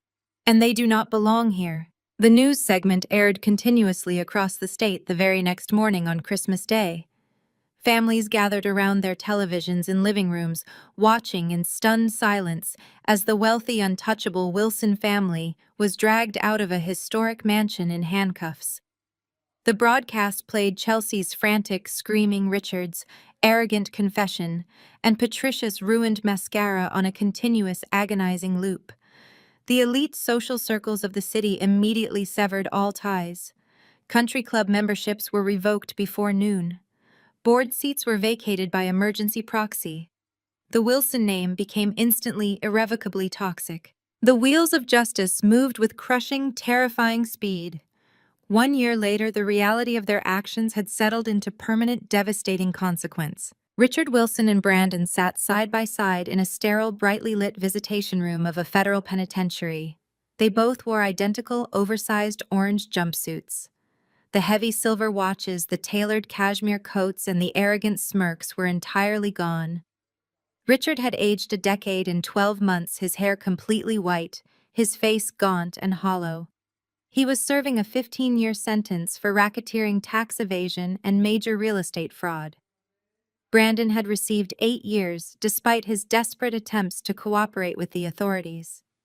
They spent their days scrubbing cafeteria floors and staring at cinder-block walls stripped of every single ounce of the power they once wielded. Patricia Wilson sat alone at a small, wobbly laminate table inside a cramped, run-down one-bedroom apartment on the outskirts of the city. The heat was barely functioning, and she sat wrapped in a cheap acrylic blanket. The bankruptcy courts had seized everything: the luxury cars, the offshore accounts, the designer wardrobes. All of it was auctioned off to pay the massive federal fines. Patricia stared blankly at a stack of past-due utility bills. Tucked inside her worn, faded wallet was a single crisp $50 bill. She had never spent it. She kept it as a constant, suffocating reminder of the daughter she had thrown away and the empire she had lost. Chelsea was standing behind the fluorescent-lit counter of a discount retail store in a dying suburban mall. She wore an itchy polyester uniform polo shirt and a plastic name tag pinned to her chest. A group of her former high society friends walked past the store entrance carrying bags from high-end boutiques. They paused, pointing at Chelsea through the glass, whispering and laughing behind their hands. Chelsea ducked her head, her face burning with deep, agonizing humiliation, quickly turning away to fold a stack of clearance sweaters. Her phone no longer rang. Her followers had vanished. She was a complete social pariah, entirely erased from the world she had worshipped. Miles away, the winter wind howled softly through the tall, ancient pine trees surrounding the Hawthorne estate. But inside the mansion there was no cold, and there were no shadows. The shattered front doors had been replaced with massive reinforced solid oak, carved with intricate, beautiful details. The grand foyer was radiating with brilliant golden light. The air was thick with the rich, comforting smells of roasted meat, cinnamon, fresh pine, and baking pastries. In the formal dining room, a massive table had been extended to its absolute maximum length. A roaring fire crackled cheerfully in the massive stone hearth, casting long, dancing shadows against the beautifully restored vintage wallpaper. The room was not filled with stuffy elite socialites or wealthy, arrogant investors. It was filled with loud, genuine, joyous laughter. Savannah sat at the head of the table. She wore a stunning emerald green evening gown, her dark hair falling perfectly over her shoulders. She looked radiant, completely at peace, and overflowing with genuine happiness. To her right sat Mr. Dalton, engaged in a booming, cheerful debate with Chief Miller, who had traded his tactical vest for a comfortable holiday sweater. To her left sat Marcus Sterling, laughing loudly as he shared a plate of appetizers with the brilliant private investigator who had spent months tracking Richard's offshore accounts. Filling out the rest of the massive table were the loyal, hard-working contractors, the electricians, the plumbers, and the local artisans who had stood by Savannah and helped her painstakingly restore the mansion to its original glory. This was her family. This was the circle she had chosen, a circle built on absolute loyalty, mutual respect, and genuine love. Savannah stood up from her chair, picking up a crystal flute filled with genuine vintage champagne. The room immediately quieted down, all eyes turning toward her with expressions of deep, profound respect. She looked down the length of the table, making eye contact with every single person who had fought beside her. She looked at the beautiful, historic home she had saved with her own 2 hands. The ghosts of her past had been completely, permanently eradicated. The coldness was gone. To family, Savannah said, her voice clear and ringing with absolute joy. The real kind. The guests raised their glasses in unison, their voices echoing warmly through the grand estate. Savannah took a slow, satisfying sip of the sweet, cold champagne. She lowered the glass, a brilliant, beautiful smile spreading across her face as the warmth of the firelight washed over her, completely erasing the darkness forever.